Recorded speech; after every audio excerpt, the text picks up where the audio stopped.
dunia yang mengagungkan cinta. Betapa nikmatnya dicumbu asmara, bagai embun pagi yang menyentuh rumputan. Oh cinta, akan ku berikan kaki hatimu yang damai. Cintaku gelora asmara, seindah bayung senja. Tiada ada yang kuasa melebihi indahnya nikmat bercinta.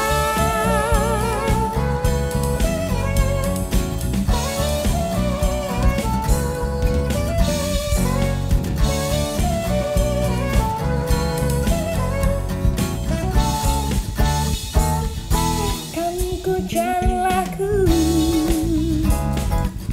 bingkisan kalbuku, bagai insan dunia yang mengagungkan cinta. Betapa nikmatnya dicumbu asmara, bagai embun pagi yang menyentuh rumputan. Oh cinta, akan ku berikan bagi hatimu yang damai. Cintaku gelora asmara, seindah bayung senja. Tiada ada yang kuasa melebihi indahnya nikmat bercinta.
Cinta, akan ku berikan bagi hatimu yang damai.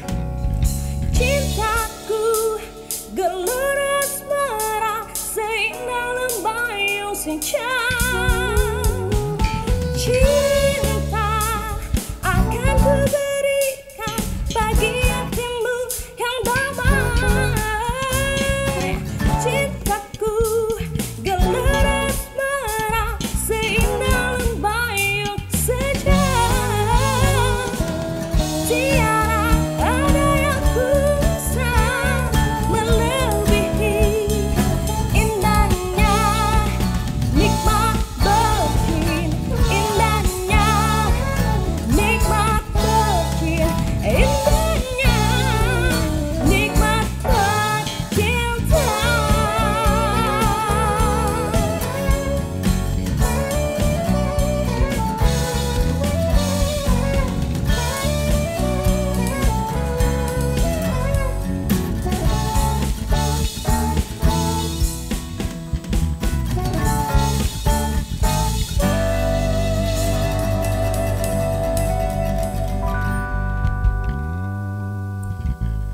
Profesional muda BUMN bisa apa?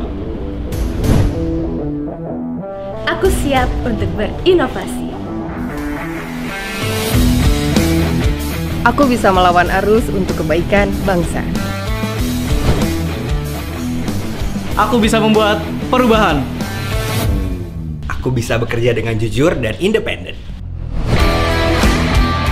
Aku bisa memajukan bangsa dengan kreativitas.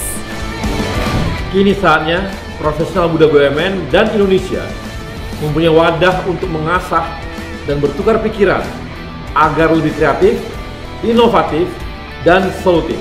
Saksikan Indonesia Muda Club, diskusi cerdas dengan para profesional muda BUMN untuk Indonesia yang lebih baik.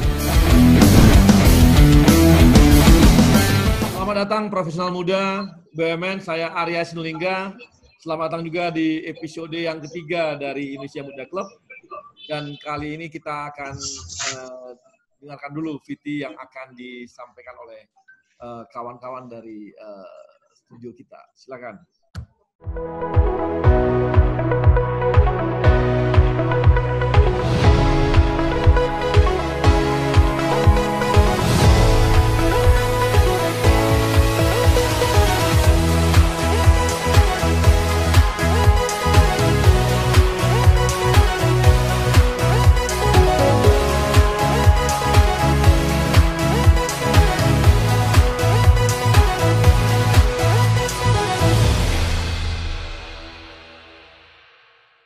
Indonesia Muda Club adalah ajang komunikasi solutif dari profesional muda di BUMN di Indonesia, dan sekarang juga kita kembangkan untuk mencari profesional muda yang ada di luar BUMN, dari teman-teman kita yang swasta, yang memang di corporate-corporate yang memang maju juga, yang banyak memberikan kontribusi untuk Indonesia dan dunia juga. Dan kita juga akan membahas isu strategis di Indonesia Muda Club dari pandangan-pandangan teman-teman dari profesional muda, dari kalangan-kalangan milenial, dan tentunya ini akan memberikan hal-hal yang dinamis, segar, dan penuh wawasan gitu. Apalagi kita tahu bahwa kawan-kawan muda punya ruang yang lebih besar, lebih luas, jaringan lebih luas untuk melihat masalah, mencari solusi, memiliki jaringan, dan membuat mereka juga semakin matang dalam menyelesaikan solusi-solusi. Dan itulah yang akan kita hadirkan di Indonesia Muda Club. Dan untuk juga kita tahu bahwa Indonesia Muda Club ini adalah caranya kami dari BUMN untuk memberi ruang kepada mereka menyampaikan ide-idenya supaya teman-teman milenial baik BUMN maupun Indonesia bisa melihat insight-insight yang berbeda dari sisi teman-teman BUMN dan teman-teman di corporate swasta lainnya yang memang selama ini banyak memberikan dukungan bagi Indonesia gitu. Dan untuk itu kita akan dengarkan lagi ini lucu-lucuan dari teman-teman di Indonesia Muda Club.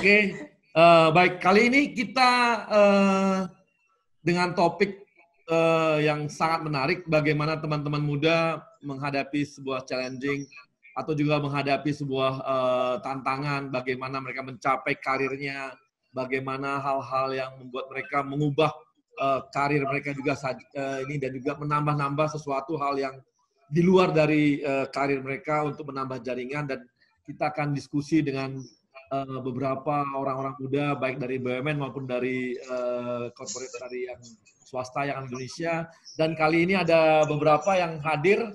Yang pertama ada Alamanda S. Santoso. Alamanda ini adalah founder atau presiden di Binar Academy. Ya, ini kabarnya adalah akademi para hacker. Nggak tahu juga bener nggak sih? Jangan bikin gosip, Bang. Oh gitu ya. Baik, kemudian juga adalah anggota tim kajian SDM Ekonomi. Kemudian pernah juga di PP People Journey dan People Culture di Gojek ya. Gitu ya Mbak Alamanda ya? VP Product and Technology juga, Pak. VP Product and Technology di Gojek. Jadi kabarnya Mbak Alamanda ini adalah orang yang pertama sekali membuat bersama teman-temannya aplikasi Gojek yang tradisional tuh ini Mbak Alamanda yang pertama buat gitu. Tapi dikatakan tradisional juga udah modern pada saat itu gitu. Dan kemudian ada juga Mbak Christine Huta Barat. Mbak Christine ini sekarang Alamanda juga adalah komisaris di mana Mbak Alamanda? Mandiri Capital, Bang. Mandiri Capital. Pemuda BUMN kita ini, Bang. Berada di keluarga BUMN. Ini komisaris muda. Usia berapa, Mbak?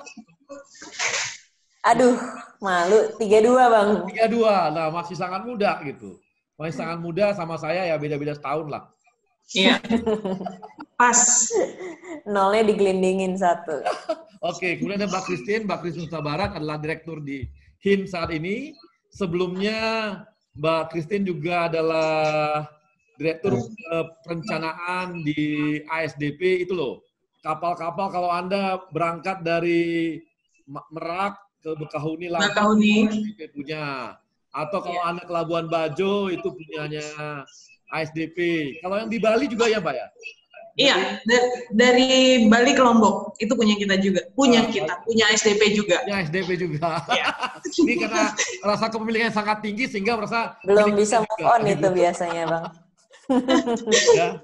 Kemudian kita juga ditemenin dengan Tantra Maulana. Tantra Maulana adalah GM. Kabarnya Tantra ini sekarang posisinya adalah VP ya, senior VP di program manajemen Krakatau Steel ya. Benar, Bang Arya. Di bawah pengembangan usaha. Oh, pengembangan usaha. Ini Tantra ini kabarnya kalau Pak Silmi, Pak Dirutnya mau bikin apapun, biasanya Tantra yang nyiapin kabarnya.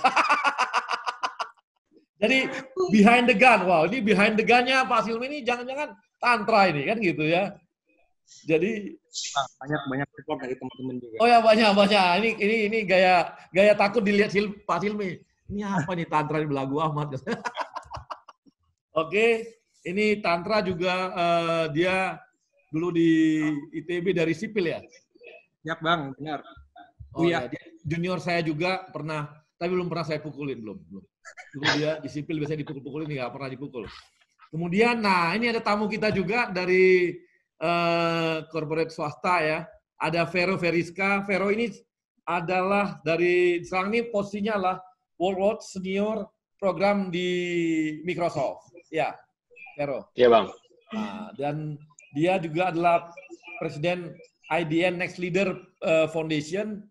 Ini adalah satu lembaga yang mencari dan membuat kolaborasi buat jaringan anak-anak muda yang diharapkan menjadi next leader-nya Indonesia ke depan. Udah berapa orang, Vero, yang ada di jaringan ini? 6 bulan kita udah ada 4.867. Bayangkan ada 4.800 anak muda yang dijadikan sebuah jaringan dan berjejaring dengan oleh teman-teman Vero. Dan kemudian Vero juga adalah rektor universitas di online. Apa namanya, Vero? Enggak, Bang. Di Jogja, Bang. Online. Jogja. Enggak, kita kampusnya ikut di Jogja. Ada, Bang, fisiknya, Bang. Cuma memang kita bakal fokus ke online gitu. Untuk pengajarannya. Karena izinnya memang keluarnya itu bulan Maret. Jadi memang dari hari pertama memang takdirnya jadi normal university. Oke, makasih. Baik, untuk yang pertama mungkin saya pengen nih, teman-teman memaparkan nih apa sih hidupnya teman-teman, bisa cerita nggak? Apa sih yang teman-teman, sehingga teman-teman sekarang mendapatkan karir yang seperti ini gitu. Ini saya mau nanya sama Tantra dulu nih. Tantra bisa berikan satu gambaran sampai Tantra bisa menempati posisi di Krakatau Steel saat ini gitu. Ya, terima kasih Bang Arya. Assalamualaikum warahmatullahi wabarakatuh. Ya. Terima kasih kesempatannya Kromaten bisa bergabung Bang Arya di sini. Kami dari Krakatau Steel. Biasanya yang itu adalah BUMN atau perusahaan besar, profitable atau prestige. Mudah-mudahan KS akan kembali seperti itu. Seperti yang selalu diyakinkan Pak Silmi, CEO kami, bahwa semua itu seperti roda. Nah, selamanya kita di bawah atau di atas, kita harus selalu siap dimanapun kita berada. Nah, jadi Bang Arya, pengalaman saya itu nggak lepas suatu tempat di mana kami bisa dari ekspor di Beruntung kami masuk saat ini merasakan jatuh bangunnya KS yang membuat karakter kami lebih kuat. Jadi, seperti kita ketahui, 8 tahun terakhir KS memang sulit, dan puncaknya di 2019, KS tidak mampu membayar. Lalu apa yang dilakukan? Didorong visi yang kuat dari Pak Silly dan jajaran direksi, kami melakukan transformasi yang terdiri dari 3 pilar, yaitu restrukturisasi keuangan, lalu bisnis turnaround, dan pemberdayaan organisasi. Dan hasilnya adalah perbaikan demi perbaikan. Kami mampu melakukan apa yang sebelumnya kami bayangkan tidak pernah kami bayangkan untuk kami capai. Salah satunya adalah pencapaian produksi di 2019 di tengah cost-cutting di sekali ini. Alhamdulillah bisa merasakan sedikit pencapaian kinerja positif di kuartal pertama 2020 ini. Jadi kembali ke topik hari ini, KS bagi saya adalah sekolah, dan saya mengalami perjalanan belajar yang sangat berharga. Masuk di 2008 sebagai awalnya saya mengalami office benar-benar nggak seperti apa yang saya bayangkan, merasa undervalue dan banyak menemui ketidakidealan yang saya temukan. Tapi saya mencoba bertahan, dan ketika kita sudah memutuskan untuk bertahan, kita harus komit dan tidak boleh mengeluh.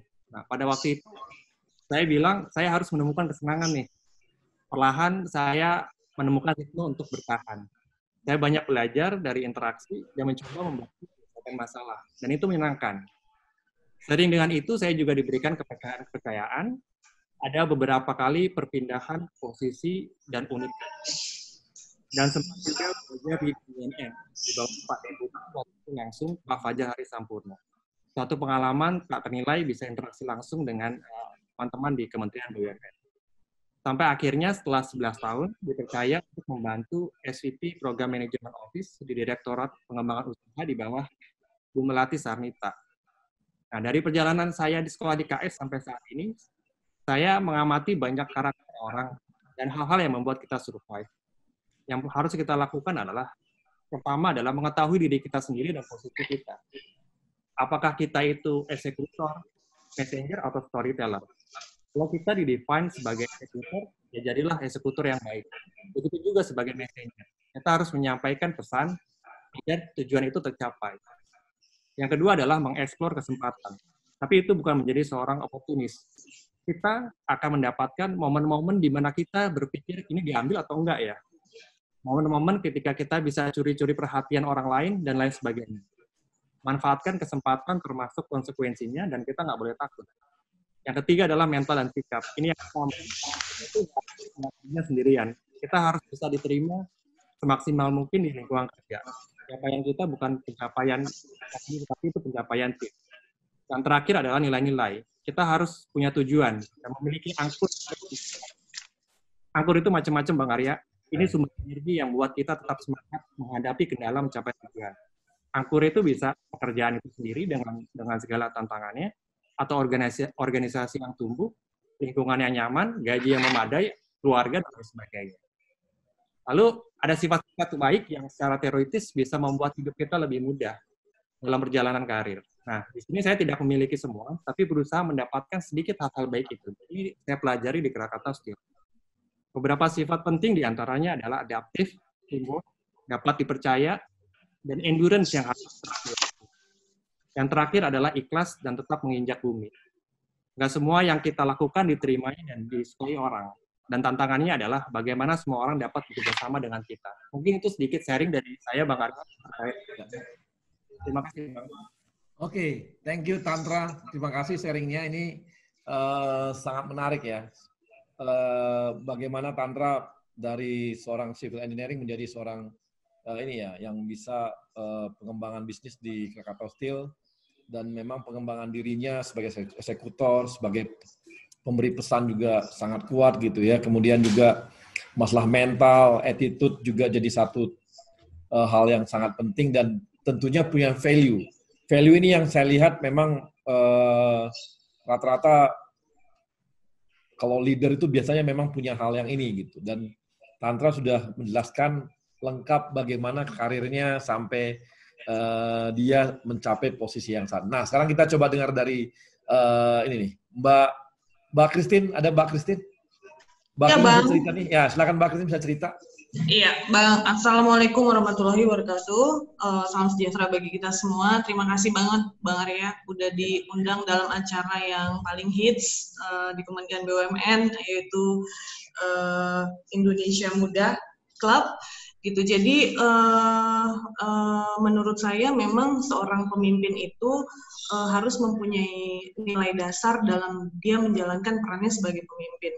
Saya background-nya juga dari bukan dari awalnya juga dari private gitu, terus terpanggil dan akhirnya sekitar tahun 2009 masuk ke BUMN dan sampai sekarang gitu. Jadi untuk saya secara pribadi saya selalu terinspirasi dengan kata-kata dari John Maxwell, itu mengenai a leader is one who knows the way, goes the way, and shows the way gitu. Jadi leader itu harus bisa jadi ilham gitu. Jadi dia bisa membuat timnya itu bisa menjadi diri sendiri, tidak dipaksakan gitu. Justru dia membebaskan semua orang, dan ketika leadernya itu udah nggak ada, semuanya berjalan dengan sustain gitu. Jadi policy-policy yang diambil jika itu baik, itu pengikut itu timnya itu sudah mampu untuk melaksanakan apa yang ditunjukkan oleh pimpinan sebelumnya gitu. Jadi semuanya tuh pengembangan yang dilakukan itu bisa secara berkesinambungan, itu terus bisa secara berkesinambungan berjalan gitu. Jadi dalam saya proses perjalanan karir saya sampai dengan sekarang itu memang saya selalu ada 3 acuan lah dalam menjalankan peran pemimpin itu. Jadi ada outcome oriented, di mana kita itu sebagai pemimpin itu harus terus-menerus memperbaiki proses secara berkesinambungan. Jadi bagaimana kita menemukan titik optimum dalam satu proses yang efisien gitu. Terutama di BUMN ya Bang Arya gitu. Jadi ini memang PR kita bersama supaya kita bisa menjalankan proses bisnis itu secara efisien. Dan COVID itu pandemi ini itu membuat kita belajar tentang hal ini gitu. Lalu relationship establishment itu bagaimana kita membentuk hubungan dengan stakeholders. Again, kita nggak bisa jalan sendiri-sendiri kemanapun, dan komunikasi itu adalah hal yang penting sekali gitu. Lalu juga bagaimana kita people focus itu komitmen kita untuk mengembangkan terus mutu atau kualitas SDM kita, di mana ini juga menjadi program Pak Presiden untuk menciptakan SDM yang unggul. Lalu dalam menjalankan acuan ini, yang tadi saya sampaikan mengenai outcome oriented ini, ada achievement orientation, ada continuous learning, di mana semuanya ini tuh sebenarnya bagaimana kita mencapai sasaran yang diperlukan, kerja keras, cerdas, dan berkomitmen agar semua individu itu dapat mencapai tujuan. Jadi mampu membuat rencana pengembangan diri dan menentukan skala prioritas apa sih yang dikerjakan duluan gitu. Continuous learning juga kita bicara mengenai inovasi. Jadi kalau misalnya ada yang muda-muda millennials, biasanya mereka ideasnya itu fresh gitu. Jadi gimana kita selalu berinovasi, menentang asumsi lama, lalu menemukan cara-cara baru yang unik supaya proses bisnis kita dapat berjalan lebih update lagi. Lalu kita terbuka mencari umpan balik selalu, dan terus berproses untuk menyesuaikan diri gitu.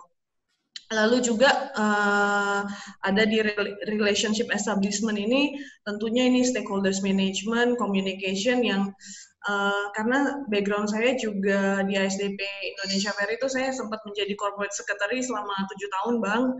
Jadi communication, relationship establishment ini memang menjadi hal yang sangat penting, apalagi seperti pandemi seperti sekarang ini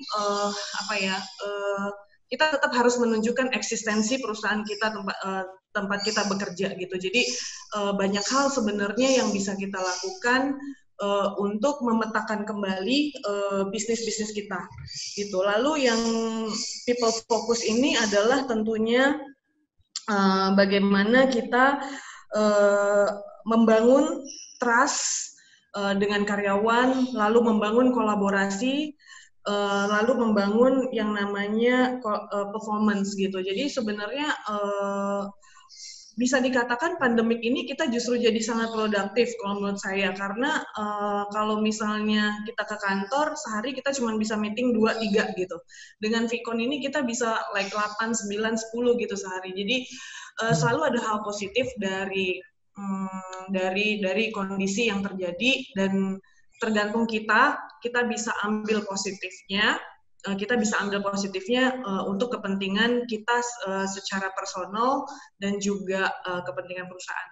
Itu Bang, terima kasih. Oke, makasih Mbak Christine. Ini saya dulu waktu di TB masih muda itu latihan LKO itu ya, selalu ada kalimat seperti itu ya. Belajarnya begini, who is a leader? Nah, itu knows the way kan gitu ya. A leader is one who gitu ya. Ini dulu yang awal-awal sekali nih kalau belajar mengenai kepemimpinan. Knows the way, goes the way, and shows the way gitu. Artinya iya, itu keren banget sih Bang, keren banget karena karena masalahnya itu adalah ketika leadernya udah pergi, biasanya nggak jalan lagi gitu. Tapi kalau misalnya kita ikutin itu, ketika leadernya siapapun dan dia udah pergi pun itu tetap jalan gitu. Ya, makasih Mbak.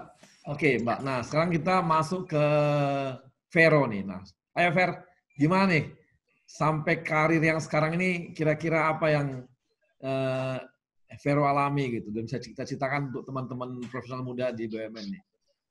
Oke, tadinya gue nyiapin slide juga sih Bang, cuma karena suruh cerita, akhirnya gue tadi WhatsApp, nggak usah pakai slide lah, kita cerita aja. Jadi mungkin kalau aku reflect mungkin ya Bang ya, ada 4 kali ya. Pertama adalah find your why, alasan kenapa kita ngelakuin apa yang kita lakuin itu apa. Jadi gue kasih background dulu. Gue tuh lahir di Pekalongan. Bokap gue meninggal waktu gue umur 1 tahun. Nyokap gue gedein gue sendirian. Dan kalau pagi dia kerja di pabrik, ya kan, di pabrik palekat, tenun, sarung itu. Kalau malam dia jahit, jual-jual apalah kayak gitu. Nah dari situ gue benar-benar ngeliat kayak, gue yang yang gue inget itu adalah gue nanya ke nyokap gue, Mah, aku bisa bantu apa kayak gitu. Terus satu hal yang gue bilang, udah kamu gak usah bantu, kamu sekolah aja yang pintar kayak gitu. Biar hidupnya kita enak. Oh ya udah. Cuma itu doang kata-kata itu yang gue ingat seumur hidup gue. Oke. Jadi my why itu adalah ngebahagiain nyokap gue kayak gitu. Jadi memang kenapa gue pingin sekolah yang tinggi sampai S2 segala macam, karena gue pingin selama nyokap gue hidup, gue pingin dia ngelihat gue kayak bangga gitu. Jadi karena kalau kita di Muslim Bang, doa orang tua terutama ibu itu tuh bertahan paling lama, dan jalan kita tuh gak bakal gampang kalau misalnya yang doa itu ibu gitu. Dan gue ngerasa sendiri sih bahwa apa yang terjadi dalam hidup gue itu alhamdulillah gampang, karena kenapa sih? Menurut gue sih karena nyokap gue doa buat gue terus insya Allah tiap hari kayak gitu. Mungkin itu satu. Yang kedua adalah gue tuh dulu S1 di UGM itu gue ambil elektro tapi konsentrasinya IT ya, jadi programming gitu. Jadi gue memang udah belajar programming sebenarnya dari kelas 2 SMP. Memang gue suka komputer gitu. Nah, terus tapi waktu lulus S1, gue ditawarin masuk Microsoft waktu itu, Microsoft Indonesia. Role-nya adalah marketing, Bang, marketing manager gitu. Nah, gue kan bukan orang marketing ya, S1 gue kan komputer gitu. Terus gue nanya sama nyokap, Mah, gimana? Ditawarin masuk Microsoft, perusahaannya oke, tapi marketing. Aku nggak ngerti marketing sama sekali. Nah, ini kata-kata kedua yang gue ingat. Kalau kamu udah ngerti komputer, ngapain kamu belajar dan kerja komputer lagi? Kamu tuh ngerjain hal kamu nggak tahu kayak gitu. Oh gitu ya. Ya udah, gue ngambil lah pekerjaan marketing itu. Dan dari situ lesson learn kedua adalah mau coba hal baru dan keluar dari zona nyaman. Sebenarnya bukan keluar dari zona nyaman sih, tapi gue lebih suka kalimatnya adalah mengembangkan zona nyaman. Karena zona nyaman tuh jangan ditinggalin, tapi kita kembangin gitu. Kalau dulu kita cuma bisa computer science, mungkin kita belajar tentang bisnis side-nya, kita belajar tentang marketingnya, jualannya, dan seterusnya. Nah, terus tahun 2012 itu ada momen juga tuh 2012 itu. Jadi ceritanya Bang, waktu itu gue harus jadi pembicara di Cikarang. Jakarta ke Cikarang kan Abang tahu ya, jauh banget ya Bang. 1 jam, 2 jam itu pakai taksi, capek banget. Pulang-pulang dari Cikarang itu gue udah jam 8 apa setengah 8 masih Jakarta. Gue ditelepon sama salah satu director di Microsoft, ceritanya dia mau closing salah satu deal. terus closing salah satu deal terkendala percakapan tentang teknologi kayak gitu. Dan memang waktu itu yang ngerti tentang produk itu cuma gue. Sebenarnya gue nggak ada urusannya sama produknya dia, nggak ada urusannya sama sales itu. Kalau dia salesnya close pun gue nggak dapat komisi juga anyway. Tapi gue ngeliat jam, aduh udah capek 7:30. Tapi di mana Pak meetingnya? Oh di Plaza Senayan Fair. Terus posisi gue waktu itu di Semanggi. Oh yaudah Pak, gue meluncur ke sana. Jam 8, 8:30 gue nyampe Plaza Senayan. Terus gue present segala macam di restoran gitu. Terus selang 2 minggu gue baru dengar bahwa deal-nya close and it's a big deal sales waktu itu. Nah, yang menarik adalah selang 1 bulan apa 2 bulan gitu, si director yang sama itu datengin gue, Fer, gue punya temen di Singapura regional director, dia lagi nyari technical sales dan dia udah interview orang dari Bangkok, dari Filipina segala macem, belum ada yang nyantol. Lu mau nggak gue rekomendasiin untuk untuk posisi ini? Oh boleh Pak, kayak gitu. Direkomendasi lah gue, interview, 2 kali interview, alhamdulillah masuk Bang, kayak gitu. Itu 2012, berarti gue 2 tahun kerja di Microsoft Indonesia, alhamdulillah gue bisa promote ke Asia Pasifik. Rata-rata orang butuh 7 tahun sampai 10 tahun. Nah, lesson learn yang kedua di dalam hidup gue adalah kita harus bantu orang. Kita harus bantu orang dengan apa yang kita punya, kayak gitu. Meskipun itu nggak nguntungin kita, doesn't matter, pokoknya bantu aja. Karena hidup ini tuh nggak berjalan sesuai kontrol kita kan. Kita tuh tugasnya cuma nanam karma baik, biarin aja itu balik ke kita dari arah yang kita nggak duga, kayak gitu. Jadi itu lesson learn kedua. Terus juga, gue fast forward mungkin sekitar tahun 2019 gitu ya. Oh ya, by the way, untuk yang masalah bantu orang itu juga, kalau gue pikir-pikir ya, gue bisa promote ke Asia Pasifik 2 tahun itu karena gue bantu si director itu. Terus gue bisa pindah ke IBM, nge-lead Southeast Asia juga, dibantu rekomendasi salah satu orang yang pernah gue bantu, gue inget-inget lagi, ternyata waktu gue promosi sekarang di posisi worldwide, itu juga ternyata karena gue pernah bantu salah satu orang juga, akhirnya dia rekomend gue. Jadi, karir gue itu Bang, kalau gue lihat, kalau kita bicara orang pinter ya, di Microsoft tuh banyak yang lebih pinter dari gue. Banyak banget. Dan ini isinya orang pinter semua. Tetapi, kenapa sih kalau gue pikir-pikir, kalau gue tanya, kenapa sih kok gue bisa di posisi ini? Satu hal karena ya karma aja sih sebenarnya, karma baik yang insya Allah gue tanam di masa lalu, kayak gitu. Jadi bantu orang itu penting banget. Dan yang terakhir adalah menurut gue sih mau dengerin. Dalam arti gini, ini adalah lesson learn yang gue pelajari banget ketika tahun 2019, bulan Maret sampai bulan Oktober 2019, gue tuh ikut Pak Bambang Brojo. Bambang Brojo itu waktu itu menteri masih Bappenas, Bang. Nah, gue ikut beliau. Awalnya sih cuma nulisin ini doang, Bang. Nulisin speech. Jadi, pidato-pidato dia, beberapa gue yang nulis, kayak gitu. Karena memang gue suka nulis, kan. Dan dia pingin, Fer, kata-katanya tolong dibikin yang menyentuh dong. Oh, yaudahlah. Gue kan suka yang kata-kata kayak gitu. Nah, gue bantuin dia. Terus, dalam kesempatan itu, akhirnya gue harus sering ikut beliau gitu kan, kemana gue ikut dia kayak gitu.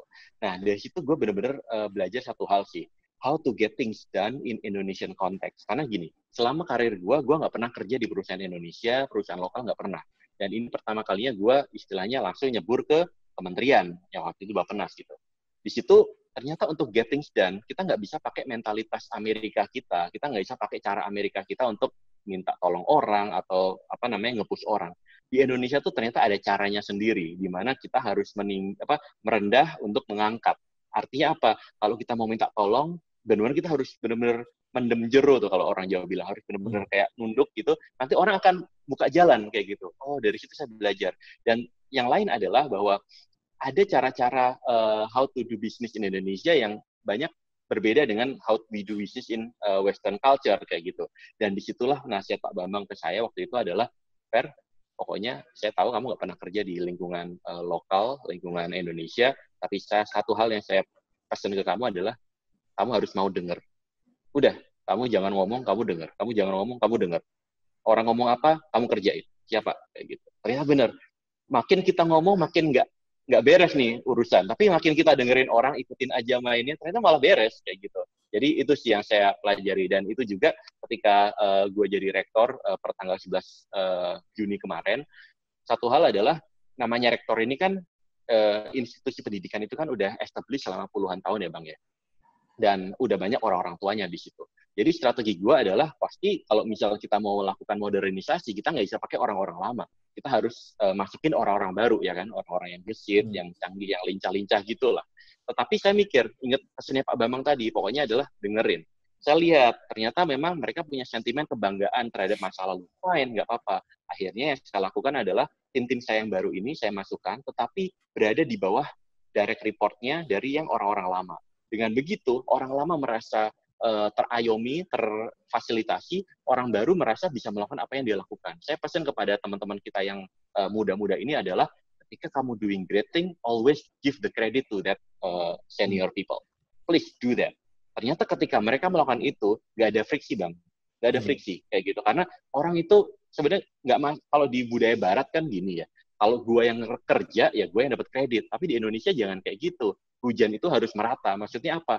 Kalau kita sendiri yang maju, nggak bisa di Indonesia. Semua orang tuh harus maju. Semua orang harus dibikin maju. Dan kadang kita harus berbagi kredit dengan orang-orang lain. Dan mungkin kadang orang-orang itu nggak kerja maksimal, nggak apa-apa, it doesn't matter. Selama orang-orang itu merasa terfasilitasi dan merasa bahwa kita bukanlah ancaman.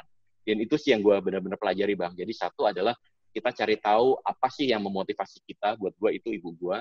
Kedua adalah mau coba hal baru. Kalau kita udah tahu sesuatu, ya nggak usah ngerjain itu lagi. Kita kerjain hal yang baru supaya kita bisa meng-expand zona nyaman.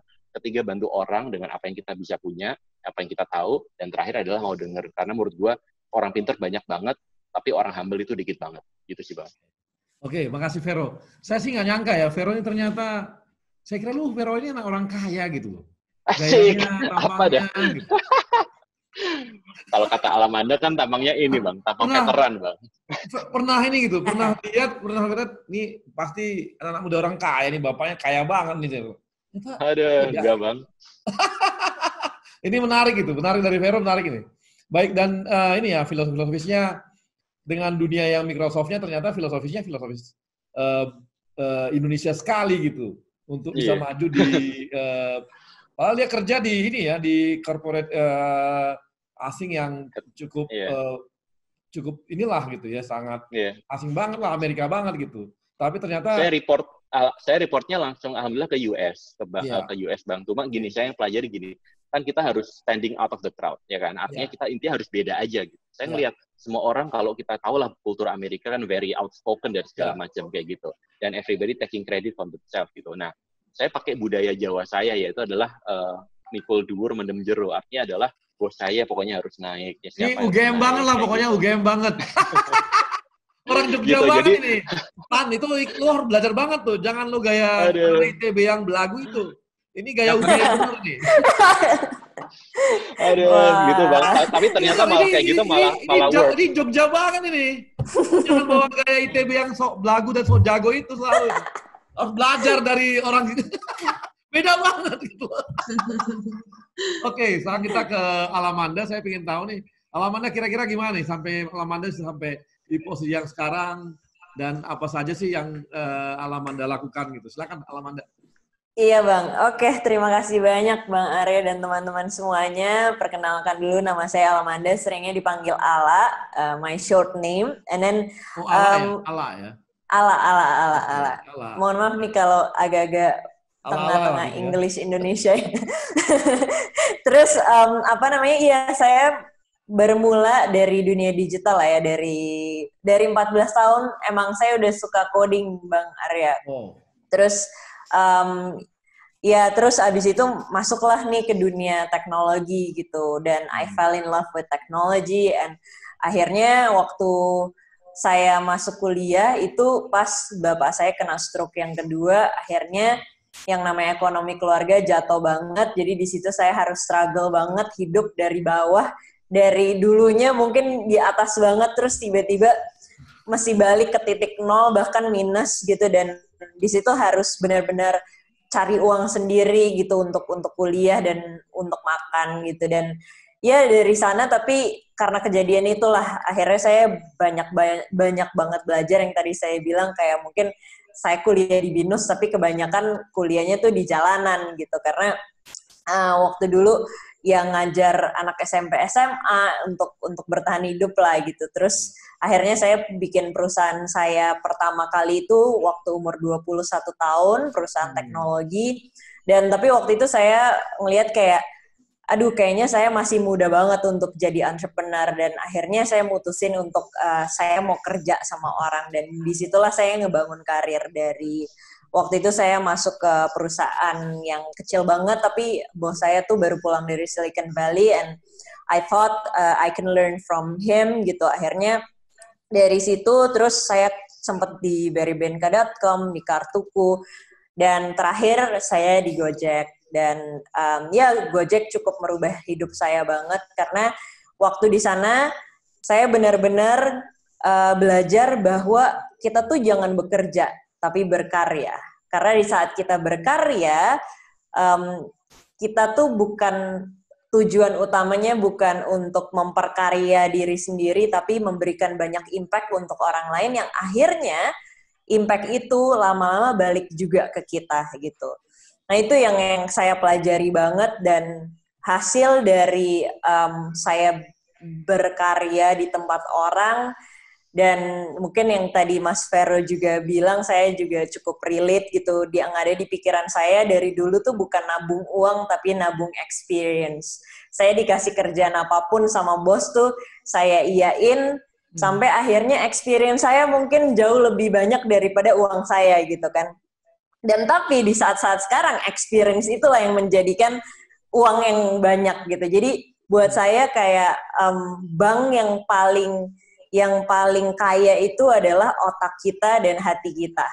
Bank itulah yang bisa mengenerate uang sangat banyak sebenarnya. Jadi tabung experience, tabung ilmu, dan tabung ilmu juga untuk hati kita gitu. Itu mungkin sedikit ya dari perjalanan hidup saya. Dan sejak keluar dari Gojek, saya ngebangun sekolah namanya Binar Academy. Jadi ini adalah platform untuk teman-teman yang pingin masuk ke dunia digital. Dan sebagai educator, saya percaya bahwa responsibility kita bukan cuma untuk memintarkan anak-anak kita, tapi juga bagaimana benar-benar improving their life by connecting graduates kita itu ke dunia kerja gitu. Jadi kita bukan cuma nyekolahin mereka, tapi saat mereka lulus kita connect sama partner-partner kita yang membutuhkan digital talent. Jadi bos itu tuh nggak jauh banget gitu untuk digapai. Jadi Allah harus sering gaul-gaul ke kementerian loh. Bosnya gitu ya. Bosnya kami itu orangnya sangat bonding sama kami. Ya? Nah itu dia, itu paling penting. Jadi bonding itu karena itu kan yang ngebangun ya. Karena kadang-kadang yang saya pelajari adalah sebagai leader ya, kadang-kadang seseorang itu tidak perform bukan cuman karena dia nggak bisa, tapi mungkin di rumahnya lagi ada masalah. Jadi saya dulu setiap hari Rabu kita punya namanya Umi Session, dulu saya dipanggilnya Umi di Gojek. Itu ceritanya benar-benar ngobrol tentang pacarnya mereka, percintaan, atau orang tua gitu. Supaya kita saling tahu gitu kan. Kayak, oh teman kita tuh lagi ada masalah apa. Nah ini, bonding ini yang kebanyakannya soalnya serius-serius terus gitu Bang Arya. Gitu. Terima kasih. Kalau ini saya nggak nyangka, Allah juga preman sejak usia 14 tahun. Preman jalan sejak 14 tahun. Oke, kawan-kawan, sementara ini kita break dulu kan. Kita akan kembali lagi setelah iklan-iklan berikut nih. Karena banyak iklan banget di Indonesia Muda Channel ini. Punya lahan kosong tapi belum dimanfaatkan? Ada sobat yang siap membantu. Menyediakan beragam pilihan dari berbagai arsitek kenamaan. Dikerjakan oleh kontraktor terpercaya tanpa risau diperdaya. Sobat yang mengawasi dan memastikan proses pekerjaan terkendali dan aman. Lalu mengisi rumah sesuai keinginan. Membangun rumah yang indah kini menjadi lebih mudah. Dan memiliki rumah ramah lingkungan kini tak hanya jadi angan. Bangun rumah lebih baik dengan Sobat Bangun.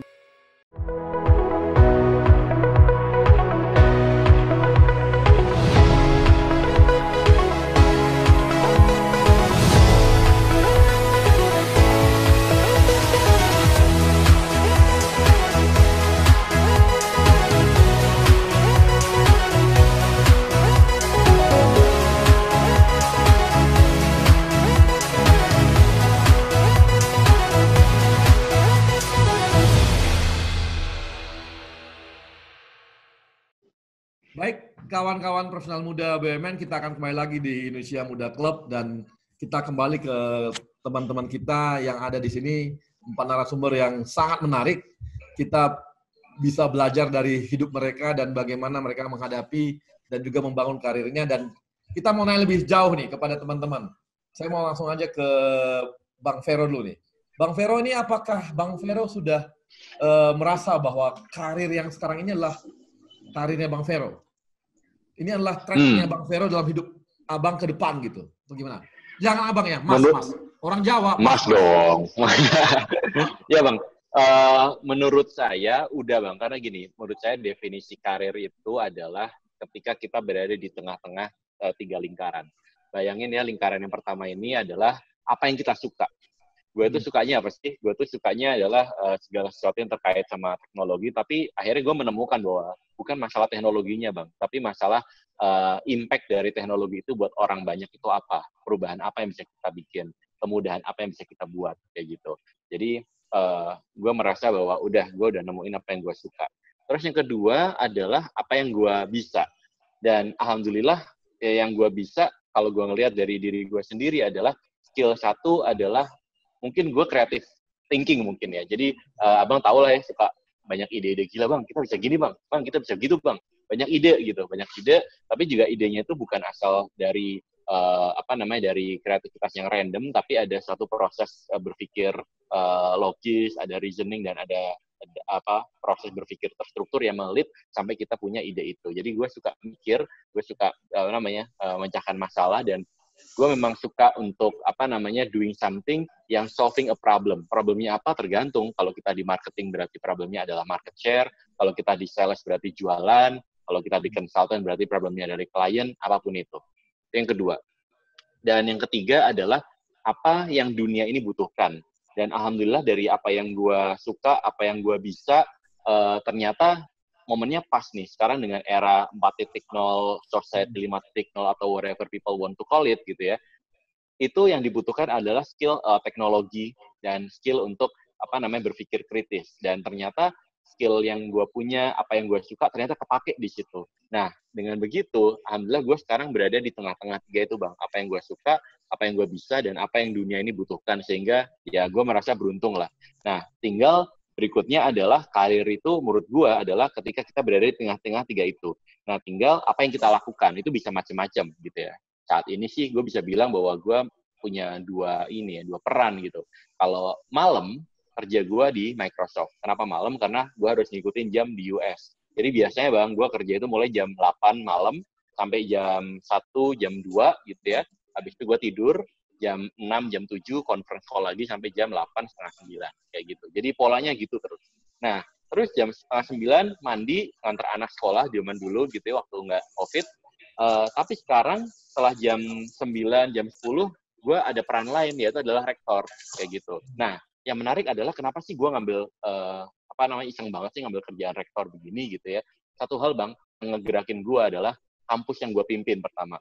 Satu, mahasiswanya Bang, itu profilnya kebanyakan orang tuanya itu pekerjaannya itu petani Bang, labor, nelayan gitu kan, pengusaha kecil, mikro, household income-nya itu 2 juta ke bawah Bang. Abang bisa bayangin lah orang dengan 2 juta ke bawah itu ekonominya seperti apa. Gue kayak ngelihat diri gue sendiri gitu, kayak ini kan Vero zaman dulu kayak begini gitu. Nah, kenapa gue pengen jadi rektor? Gue pengen nolong orang-orang itu gitu. Nah, nolongnya gimana pertanyaannya gitu kan? Karena skill gue di teknologi, I think technology is going to shape pendidikan di Indonesia. Nah, Dim juga kan punya visi ke situ gitu kan. Dan saya satu hal yang gue tekanin ke tim gue, ke para wakil rektor, pembantu rektor, dan para kaprodi adalah jangan pernah berpikir bahwa kita ini universitas. Kita bukan universitas. Yes, di atas kertas kita universitas. But berpikirlah bahwa kita ini startup teknologi yang punya lisensi universitas. Itu yang gue tanemin. Karena kenapa? Ketika cara pikirnya adalah startup teknologi, kayak misalnya Alamanda dulu di Gojek segala macam, cara kerja kita beda Bang. Jadi satu hal, gue nggak mau skripsi itu dicetak, gue nggak mau dosen itu coret-coret skripsi orang, gue mau pakainya commenting di Word atau di Google Form, Google Sheet, whatever itu. Terus habis itu gue nggak mau ada tanda tangan basah, gue mau semuanya pakai digital, gue mau pembelajaran juga pakai content, learning, e-learning, dan segala macam. Gue mau kelasnya itu nggak kelas fisik, tapi kelas online, daring, dan segala macam. Dan itu yang gue tekanin. Pak, tapi kan koneksi, segala macam. Oke, there is a problem, means that there is a solution. Yuk kita cari solusinya baru. Gitu. Jadi menurut gue saat ini sih alhamdulillah udah di karir itu Bang. Tapi implementasinya adalah di Microsoft untuk hobi gue di teknologi, tapi di kampus ini sebagai rektor untuk istilahnya ngebantuin orang-orang yang seperti gue zaman dulu itu. Gitu. Nah, kapan tuh waktunya? Kapan timingnya ketika Vero melihat bahwa memang ini karir gue gitu loh? Kapan tuh ya? Artinya bukan waktu ya, bukan waktu, tapi adalah ketika tahu bahwa ini memang saatnya, ini adalah karir gue gitu. Aku nggak bisa gue nggak bisa mention satu waktu yang pasti kayak tiba-tiba tanggal ini atau tahun ini gue merasa ada momen gitu, enggak. Tapi ini kayak perjalanan sih Bang, kayak dulu gue jujur masih nyari-nyari gitu ya, waktu awal-awal kerja di Microsoft gue masih nyari-nyari gue ini apa sih karirnya, apakah gue ini marketer atau apa. Ternyata setelah marketing gue pindah ke sales. Gue juga ternyata suka sales. Terus habis itu gue jadi consultant. Menarik juga. Nah akhirnya gue reflect kan, gue ini posisinya beda-beda. Harusnya kan kalau kita bicara karir, namanya marketing manager, habis itu marketing director, CMO, dan seterusnya, gitu kan, VP marketing, dan seterusnya. Tapi enggak, gue pindah-pindah. Artinya, memang karir buat gue itu adalah mengexpand zona nyaman, kayak gitu. Dan akhirnya mungkin gue menemukan ini, mungkin baru-baru aja sih Bang, kayak kesimpulan itu, bahwa it's okay untuk pindah-pindah posisi, pindah-pindah role, pindah-pindah peran, tapi yang penting selama gue berada di tengah-tengah 3 lingkaran itu, I'm fine with that. Oke, makasih Vero. Nah, ini Mbak Christine kan dulu kalau jalan karirnya di marketing, kemudian pernah jadi korsek, kemudian di direktur bagian pengembangan bisnis, gitu ya. Saat ini juga begitu. Nah ini apakah memang kan ini marketing korsek ini, nah ini gimana nih, Mbak Christine? Apakah atau memang Arya akan pindah lagi jalurnya nih? Jadi direktur apa gitu enggak? Oke Bang, iya betul Bang. Jadi dalam perjalanan karir saya itu dulu pertama-tama itu manajemen trainee di sebuah private company, itu memang di otomotif, itu di sales and marketing gitu. Lalu setelah itu masuk ke perkebunan sawit pernah, lalu pernah di properti juga, sempat di bank juga gitu.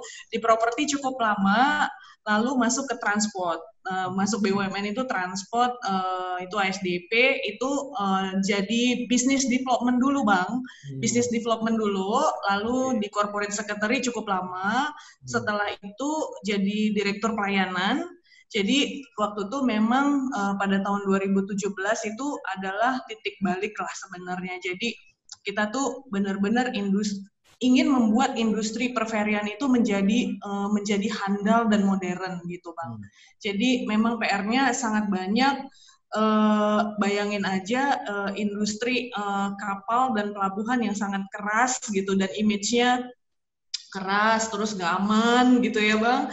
Gitu. Nah ini kita harus membuat satu experience gitu terhadap memang kalau ferry itu ada penumpangnya, ada barangnya gitu. Jadi kalau untuk penumpangnya ini yang kita ciptakan waktu itu adalah gimana sih supaya ada experience nyebrang itu pakai rasa gitu. Jadi nggak cuman nyebrang yang penting selamat ya, nyebrang Merak Bakahuni gitu. Jadi gimana caranya kita bisa membuat itu jadi experience, dan kita tuh benar-benar petakan pada saat itu Bang, bagaimana kita membuat touch point. Itu kalau nggak salah ada 70-80 touch point yang kita sentuh dari pada saat penumpang itu datang ke pelabuhan, lalu di pelabuhannya, lalu naik ke kapalnya, lalu setelah meninggalkan pelabuhan, itu benar-benar titik demi titik itu kita buat sampai hari ini paling nggak industrinya udah lumayan modern lah gitu.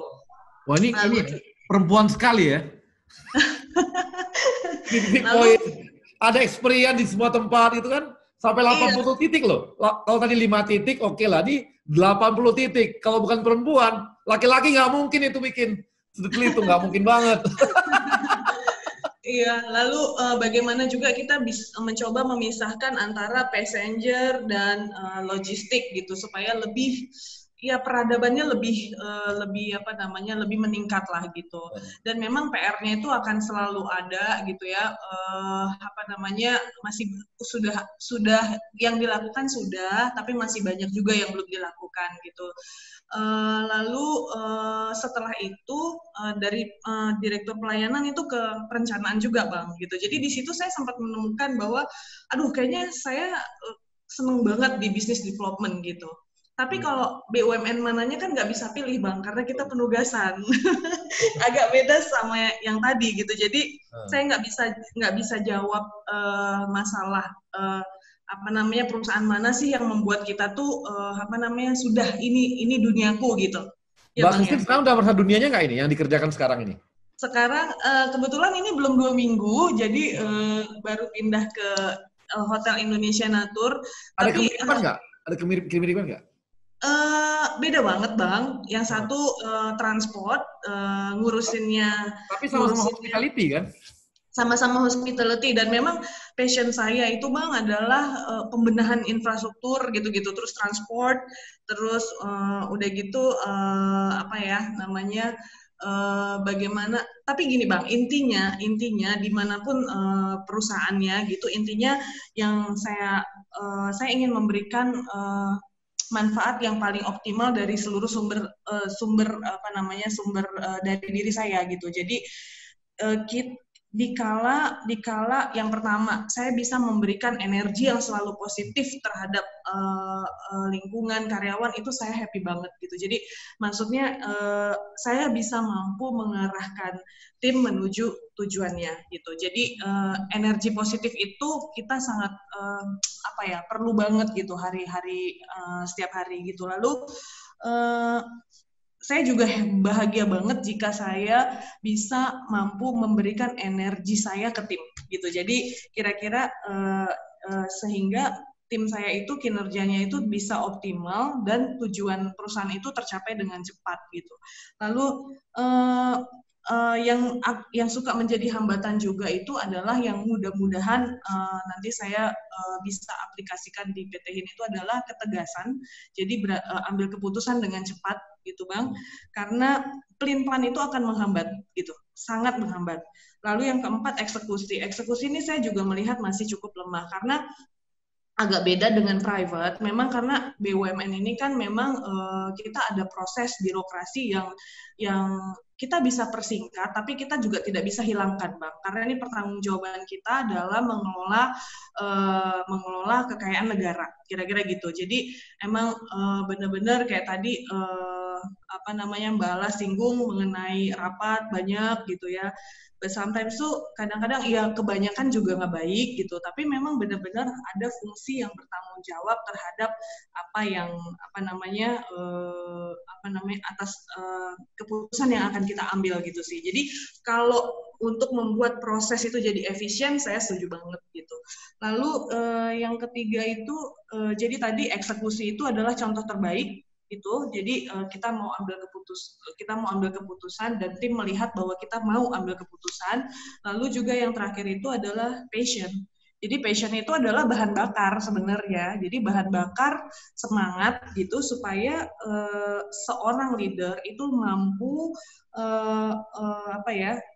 mampu bekerja dan memotivasi timnya sehingga tujuan yang ingin dicapai itu bisa berjalan dengan cepat. Jadi intinya dimanapun perusahaannya, karena ini adalah penugasan, setiap hari belajar nomor satu, karena never ending story bahwa kita memang dilahirkan untuk setiap hari untuk terus belajar. Lalu kedua, mengevaluasi diri, karena kalau misalnya kita nggak mau berubah, nggak mau berubah, dan kita tetap pada view kita sendiri sebagai manusia gitu, kayaknya akan mati gitu. Jadi berubah atau mati gitu aja. Lalu yang ketiga, optimis dan antusias, karena ini penting. Optimisme itu adalah energi positif juga, dan antusias itu juga sangat penting untuk meng-empower tim kita untuk cepat lari menuju goals yang sudah ditetapkan di awal. Itu sih, Bang. Oke, makasih Mbak Christine. Nah, Tantra gimana, Tan? udah yakin lo di KS terus nih? Atau gimana nih? Ngurusin baja-baja itu semua gitu. Jadi gini Bang, emang awalnya tuh susah banget ya masuk KS sebagai teknik sipil. Jadi masa-masa galau saya tuh ya 2-3 tahun pertama lah. Pertama itu yang paling susah ngerasa under value. Itu yang saya rasakan. Tapi terus abis itu saya coba nemuin ritme nih untuk kerja di KS. Saya harus memutuskan saya itu harus pindah atau tetap. Dan saya udah memutuskan saya komit untuk lanjutkan di KS. Dan saya itu udah ketemu angkurnya. Tadi saya bilang angkurnya atau sumber energi. Nah, kata Bu Christine tadi yang cantik kan bilang itu passion bahasanya, passion atau bahan bakar. Nah, KS itu bilang cantik aja nih. Nggak ada hubungannya ya. Ngajarin kan orang sipil kan harus pandai merayu Bang. Jadi ya KS itu banyak masalah Bang. Dan saya tuh orangnya penasaran, pengen rasanya itu bantuin semua orang. Dan itu endorfin tersendiri. Nah lalu turning point saya itu ketika saya memutuskan untuk ngambil sekolah lagi. Saya udah mutusin saya di KS, tapi saya juga mau improve diri saya sendiri. Nah itu saya sekolah lagi. Pilihannya adalah mau sipil lagi atau coba yang baru. Tapi Bang Vero bilang coba extend dari zona nyaman. Nah itu benar banget. Saya coba hal-hal baru dari apa yang saya lakukan sebelumnya sebagai teknik sipil. Nah setelah itu memang saya diadopsi itu. Habis sekolah saya diadopsi oleh rekan kerja untuk pindah unit kerja dari yang tadinya eksekutor, yang tadinya mendesain, melakukan perawatan, menjadi seorang messenger dan storyteller. Karena saya pindah ke bagian pengembangan usaha. Dan di situ saya mulai terlibat di proyek-proyek strategis dan banyak berinteraksi dengan banyak orang. Setiap dikasih tugas kecil ataupun besar, saya coba kerjain. Senang itu kalau bisa mengerjakan dan bantuin masalah gitu. Dan saya saat ini sangat terlibat dekat dan bekerja dengan orang-orang yang cerdas, terutama di transformasi Krakatau Steel. Saya banyak belajar dari konsultan. Konsultan IKS saat ini banyak banget, Bang. Mungkin Bang Arya juga tahu. Banyak yang ingin bantuin KS. Hampir semua konsultan top tier itu ada di KS saat ini. Oh, jangan-jangan nih sebagai apa bahan percobaan. Bener, Bang. Semua ini, kalau tantangan tersendiri gitu ya. Iya. Ini persoalannya berat banget. Bisa jadi tesis, bisa jadi apa, jadi nih KSD. Nah, dari situ saya belajar gimana cara mereka evaluasi, kumpulin data. Yang penting itu yang saya pelajari adalah problem solving. Gimana ngebuat sesuatu yang kompleks itu jadi simple. Nah, setelah itu saya mulai itu dekat dan memberikan support kepada BOD terhadap dukungan kajian-kajian, penyelesaian masalah. Dan organisasi kami juga sekarang udah mulai berubah, terutama budaya. Orang-orang seperti saya itu mulai diberi kepercayaan. Kita coba cara-cara baru di KS. Dan juga sekarang tuh di KS itu ada istilah namanya tim ayam, Bang. Tim ayam itu motonya bener biasa, salah dimarahin. Nah harus 24 jam. Banyak sekali di pengalaman terlibat. Kan udah biasa, jadi kuya kan biasa digituin. Banyak yang harus dikorbankan, yang salah satunya mungkin waktu ya. Kita harus, kalau kita ingin berkarir dengan baik, pasti ada pengorbanan. Dan salah satunya adalah waktu di keluarga. Dan alhamdulillah keluarga mendukung sih saat ini. Dari situ saya mulai terlibat dan memahami bagaimana membuat simplifikasi atas masalah-masalah di KS. Dan kami di saat ini sangat ingin merubah pandangan orang. Makanya saya tuh senang banget di KS saat ini ya. Kita di track yang tepat menurut saya. Dan happy banget kalau misalkan apa yang saya bantu, support kajian, besoknya itu muncul di media, Bang. Wah, ini yang tadi malam saya kerjain, muncul di media. Nah, yang apes itu kalau salah input atau typo, udah deh habis dimarahin.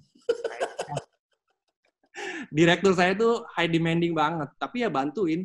Sekarang tuh asik banget, semua direksi KS sekarang asik banget. Nggak cuma perintah, mereka tuh terjun nemenin anak-anak buahnya nih, ayam-ayam ini sampai malam, sampai jam 12 malam ditemenin. Udah belum? Ditemenin. Udah belum? Walaupun nanya doang ya, tapi ditemenin. Udah belum? Belum. Jadi ya itulah pengalaman saya, dan saya yakin ya udah, saya udah turning point-nya saya udah dapat feel KS, dan saya ingin kontribusi, terutama BUMN KS. KS itu kan mother of industry. Semua tuh banyak bergantung pada KS. Multiplier effect itu banyak banget, Bang. Itu sih, Bang, dari saya sih singkat. Oke, makasih Sekarang kita ke Alamanda nih. Nah, karena saya khawatir nih, karena Alamanda katanya kan tadi apa Alamanda? Itu Apa tuh, Bang? Habis itu bubar. Kabur. Apa, Bang? Kabur. Apakah apa? Enggak. Bercanda. Enggak. Saya mau nanya. Ini karirnya Ala itu di mana posisi yang mengatakan bahwa ini track saya ini gitu. Ini track di karir. Sedikit ya, yang pertama, gue tuh nggak pernah nyari passion, Bang. Karena buat gue nyari passion itu wasting my time gitu. Dan dulu waktu gue nggak punya duit sama sekali, iya kan? Iya kan? Itu kayak sebuah slogan yang membohongi manusia tuh kayaknya tuh. Find your passion gitu kan. Nah, dan gue waktu lagi benar-benar terpuruk bokap sakit itu ya nggak sempet nyari passion, nggak sempet mikirin passion gue apa gitu kan. Jadi waktu itu yang gue lakuin adalah ada opportunity apa gue sikat gitu kan. Dulu sampai gue pernah jualan DVD bajakan juga gitu, saking bener-bener beu banget gitu. Gue pernah jualan toke juga, Bang. Dulu katanya kalau jualan toke tuh laku 1 M, akhirnya gue tangkap tuh toke, terus gue jual di kasku 1 M, gak laku-laku tapi ditipu gue. Jadi itu yang pertama. Karena jadi ada opportunity apa, gue coba ambil, gue coba belajar dari situ, jadi apapun itu gitu kan. Dan buat gue kayak, kalau kita kebanyakan mikir gitu ya, kadang orang tuh mau action sesuatu, mau keluar dari suatu tempat untuk mencoba hal yang baru tuh kebanyakan mikir. Kalau buat gue, ting tuh become nothing, Bang. Lama-lama nanti become sinting, gitu kan. Nah, jadi jangan kebanyakan mikir, gitu. Dan dulu mungkin sedikit. Suka banget nih.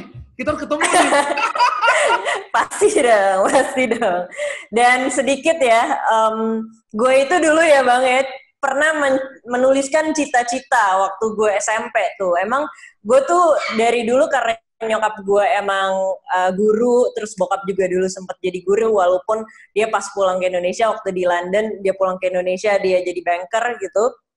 Jadi unconsciously kayaknya di otak gue tuh, gue ntar kalau udah gede tuh pengen jadi masuk ke education lah gitu. Dan waktu itu gue tuliskan lah, kayak gue tuh pengen banget merubah pendidikan di Indonesia. Gue tulis kayak abis gue lulus kuliah, gue mau jadi guru SMA, abis itu gue mau jadi dosen, gue mau jadi guru besar, abis itu gue pengen jadi menteri pendidikan gitu kan. Tapi ya namanya juga hidup. Iya. Terus Nadiem yang jadi menteri pendidikan ya kan.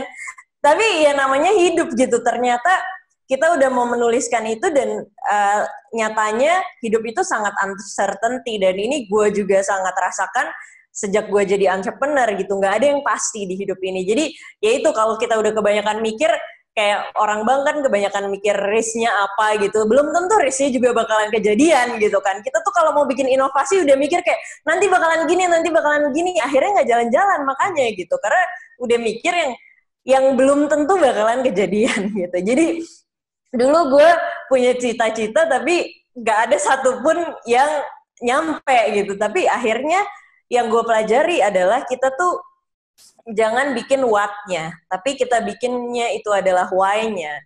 Yang harusnya gue tuliskan adalah kenapa gue mau ada di dunia edukasi gitu. Karena gue pengen mentransformasi cara orang belajar. Karena dulu waktu gue kecil, gue tuh benci banget sama ke sekolah, tapi gue suka belajar gitu. Karena di sekolah, salah dikit dinilai jelek, terus disuruh berdiri di depan teman-teman gitu, dipermalukan. Padahal ya nggak apa-apa, anak tuh belum bisa, mungkin memang belum waktunya dia bisa gitu kan. Dan setiap anak punya cara belajarnya masing-masing dan punya waktunya masing-masing gitu.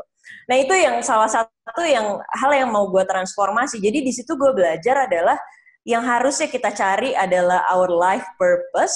And also saya juga nulis buku judulnya Purpose Living in the Process, karena gue belajar banget Bang dari proses hidup gue gitu. Proses hidup gue itulah yang mengantarkan sampai ke detik ini gitu. Dan itu gue tuliskan di buku gue terakhir gitu. Dan ya kayak sekarang gitu contohnya ya, gue di Binar kan kita social impact banget. Kita tuh 3 tahun kita memberikan scholarship kepada 800 anak student kita gitu kan.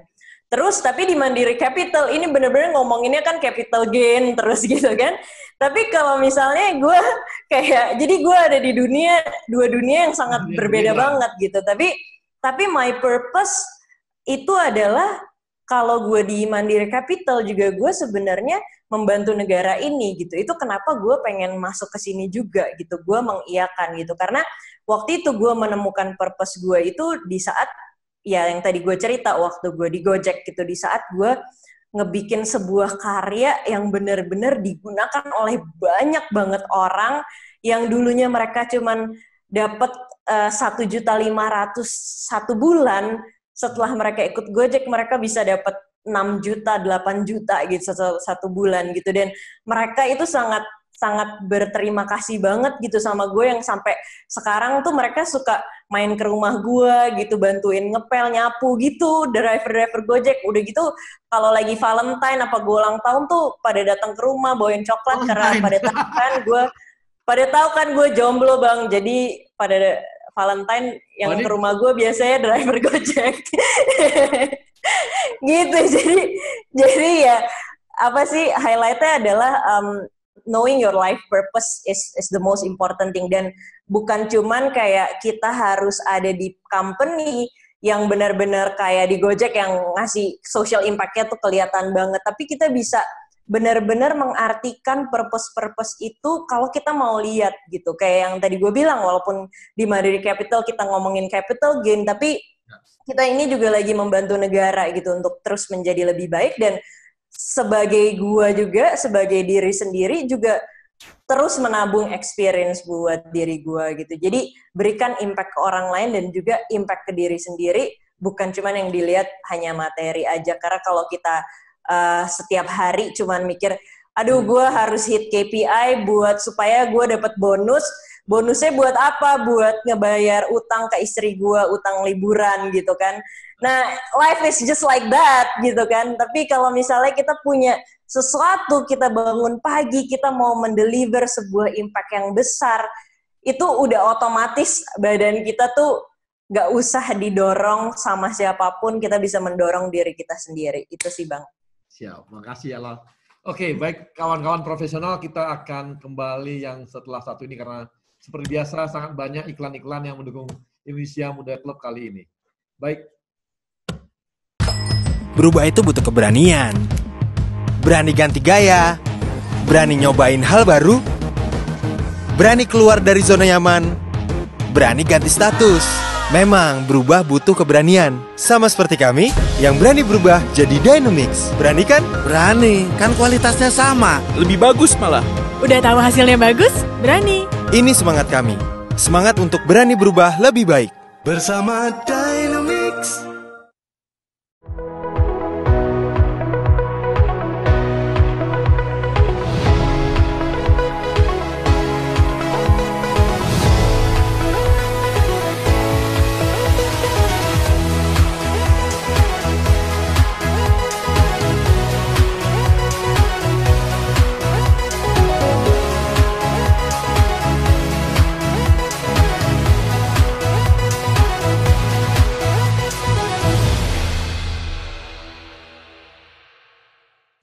Kawan-kawan profesional muda BUMN, kita kembali lagi di Indonesia Muda Club dan kita kembali kepada 4 narasumber kita. Tapi sekarang kita akan coba dengarkan ada pertanyaan-pertanyaan dari teman-teman kita. Yang pertama adalah Fajar. Fajar ini masih mahasiswa. Fajar adalah presiden mahasiswanya Universitas Indonesia dan kita sangat senang ya karena memang teman-teman dari mahasiswa juga punya satu link dengan teman-teman dari Indonesia Muda Club sehingga bisa memberikan kontribusi juga, dan kita juga berharap nanti Indonesia Muda Club ini bisa berkontribusi juga terhadap kawan-kawan mahasiswa di seluruh Indonesia. Nah, silakan Fajar kalau ada yang bertanya kepada yang mana gitu. Silakan aja. Oke, selamat sore Abang Mbak sekalian ya. Manggilnya Abang Mbak aja nggak apa-apa ya. Silakan aja. Ya, sebenarnya perkenalkan, nama saya Fajar Adi Nugroho, mahasiswa Fakultas Hukum UI, angkatan 2016, tahun terakhir harusnya. Dan tadi udah disebut kalau saya merupakan Ketua BEM UI 2020. Tadi sebenarnya menarik juga pembicaraannya terkait dengan background masing-masing pembicara berkaitan dengan gimana striving-nya jadi leader dan juga gimana menghadapi keadaan-keadaan yang sulit. Nah, mungkin saya di sini mau coba nanya lebih dalam lagi untuk semua pembicara, sebenarnya in general juga sih, terkait dengan gimana sih tier pengambilan kebijakan dan prioritas pengambilan kebijakan di masa pandemi ini yang mempertimbangkan kesejahteraan pekerja, karyawan, tapi juga di satu sisi juga pastinya nge-uphold gimana supaya business operation-nya itu bisa tetap berjalan dengan lancar kayak gitu. Karena kalau dilihat di pemberitaan kan banyak banget akhirnya perusahaan-perusahaan yang collapse, perusahaan-perusahaan yang akhirnya nggak bisa nyimbangin dua hal itu gitu di waktu-waktu yang sulit itu. Gitu aja paling pertanyaannya dari saya yang mungkin ditujuin ke semua pembicara biar dapat insight-nya juga lebih banyak terkait dengan itu. Terima kasih. Makasih Fajar nih mahasiswa, tapi pertanyaannya berat-berat nih. Sangat berat pertanyaannya nih. Apalagi menanggulangi kondisi corona saat ini untuk bisnis-bisnis kita ya. Kemudian saya lanjutkan ke Vaticano. Vaticano ini adalah karyawan BUMN kita dari PGN, milenial kita. Silakan Vaticano. Oke, terima kasih Bang Arya. Pertanyaan ditujukan ke Mbak Ala ya, atau Ala deh, biar lebih kesannya milenial. Siap bro. Oke, Ala, ini terkait dengan quote yang tadi itu menarik, terkait opportunity. Nah, sebenarnya di Indonesia itu banyak opportunity yang seharusnya bisa diambil sama BUMN. Nah, tapi kita ketahui bersama, opportunity itu kadang terlewatkan dan bahkan diambil oleh sektor private. Karena ya kita ketahui bersama, proses untuk menetapkan suatu investasi di BUMN itu kan luar biasa panjangnya, luar biasa lamanya. Nah, menurut Ala, ini mungkin juga karena disebabkan bahwa investasi yang dikeluarkan oleh manajemen BUMN itu benar-benar investasi yang bisa mendatangkan revenue atau keuntungan yang jelas gitu. Karena ujung-ujungnya kalau memang itu investasinya merugikan, berarti kan uang negara itu ada potensi kehilangan uang negara, ujung-ujungnya bisa diperiksa gitu loh Ala. Nah, Ala ini kan dari dulunya sektor private Gojek. Kemudian sekarang di Mandiri Capital ya Ala ya. Kira-kira bagaimana sih tipsnya atau mungkin sharingnya dari Ala untuk bisa mengkombinasikan agar investasi yang sebenarnya sudah ada di depan mata, opportunity-nya itu bisa diambil oleh BUMN. Itu aja Ala. Terima kasih. Terima kasih. Terima kasih Vaticano. Sekarang kita, nah ini dari jauh nih, dari Auckland, ada Agus Setiawan. Ini adalah milenial kita dari PLN. Silakan, Agus. Oke, makasih Bang Arya. Assalamualaikum warahmatullahi wabarakatuh. Selamat sore semuanya, waktu Indonesia. Perkenalkan saya Agus Setiawan dari PLN. Saat ini melanjutkan pendidikan master di University of Auckland. Sebenarnya pertanyaannya gampang aja. Untuk semua, in general untuk semua, gimana sih tips-tips atau kiat-kiat melahirkan jiwa kepemimpinan kepada para pegawai milenial gitu? Karena segmentasi Indonesia Muda Club kan kebanyakan untuk para milenial gitu. Nah, kebanyakan milenial ini pemikirannya out of the box itu, kayak Mbak Ala gitu. Ini Ala benar-benar idola ini di sini. Iya. Unik. Nah, itu gimana tips-tips atau kiat-kiat melahirkan jiwa kepemimpinan di para milenial gitu. Nah, terus yang kedua, program atau langkah strategis apa yang sudah diimplementasikan di perusahaan atau institusi yang saudara pimpin atau kelola sekarang. Terima kasih. Oke. Terima kasih Agus. Oke, kita langsung ke Vero. Silakan Vero, tadi ada beberapa pertanyaan yang bisa dijawab langsung. Silakan Vero. Waduh, langsung ke saya. Kirain ke Ala dulu. Ala nanti aja terakhir. Save the best for the last ya. Oke, yang pertama dulu mungkin. Pengambilan keputusan di era COVID ya. Jadi gini, di era COVID ini kita harus realistis. Dalam arti adalah nama industri nggak semuanya terimpact kan. Gue nyebutnya ada industri yang terbang, terpapar, dan tenggelam. Mau nggak mau kan kayak gitu, ya kan. Terbang misalnya kayak industri yang farmasi, kesehatan, segala macam. Harusnya mereka doing well, karena semuanya membutuhkan itu, gitu. Nah, sebenarnya untuk industri yang terbang, pengambilan keputusan itu kita harus fokus pada make sure kita bisa memenuhi demand. Berarti kita bicara operasinya, kita bicara tentang efisiensinya, gimana make sure jangan sampai ada bottleneck pada saat pembuatan manufacturing ataupun pada saat pengiriman segala macam. Jadi menurut gua pengambilan keputusan untuk industri-industri yang terbang adalah ini tentang bagaimana kita mengidentifikasi demand-nya ada di mana, bagaimana kita memastikan bahwa operasi kita efisien, dan bagaimana supaya bahan baku bisa kita dapatkan. Karena dalam waktu-waktu seperti ini itu kan bahan baku itu kan kita compete dengan satu sama lain. Gitu. Itu yang untuk yang industri yang tipe pertama. Yang tipe kedua yang saya sebut dengan terpapar. Terpapar misalnya edukasi gitu. Contoh edukasi. Edukasi itu terpapar banget. Karena kenapa? Misalnya gue di kampus gue sekarang. Dulu kalau misalnya kita mau dapetin mahasiswa, enak tuh, kita tinggal datang ke sekolah-sekolah, presentasi, biasanya dapat tuh berapa, kayak gitu. Nah, sekarang dengan ada COVID, touch point untuk ke mahasiswa itu susah banget, ya kan? Susah banget dalam arti adalah untuk memutuskan masuk kampus A atau kampus B, itu kan bukan perkara cuma ngeliat iklannya, menarik, terus habis ke mereka sign up kan, karena kan pasti ada biaya registrasi ulang, segala macam yang itu angkanya nggak kecil gitu.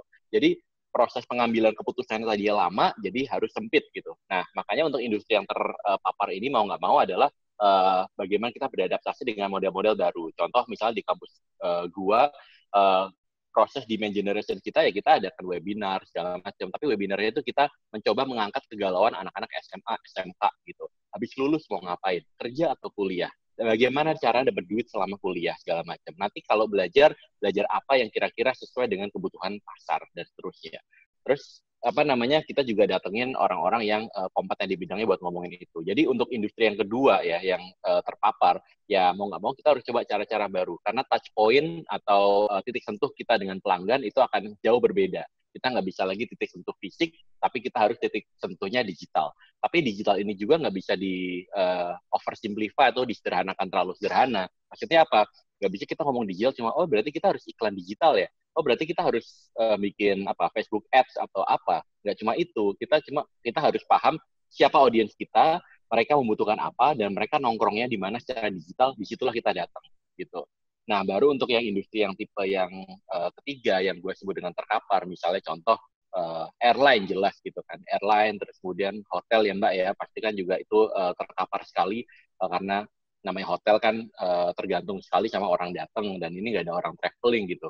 Nah, untuk yang industri yang ketiga memang bahasanya adalah bahasa istilah kita di Microsoft adalah tight ship policy. Jadi kita harus mengencangkan ikat pinggang. Caranya gimana macam-macam. Tetapi yang jelas apapun keputusan diambil semua harus dikomunikasikan ke karyawan sehingga tidak ada yang namanya last minute decision sehingga orang pada shock semuanya. Jadi menurut gua di industri yang tipe ketiga itu kuncinya adalah komunikasi, ya kan? Keputusan apapun yang diambil harus untuk survival of the company kayak gitu. Tapi yang penting adalah komunikasi. Setiap ada decision harus terkomunikasikan sehingga orang tidak merasa in a limbo atau in a state atau in a situation di mana mereka nggak tahu apa yang terjadi dan mereka ngerasa nasib mereka diadu atau didadu aja, dikocok pakai dadu gitu.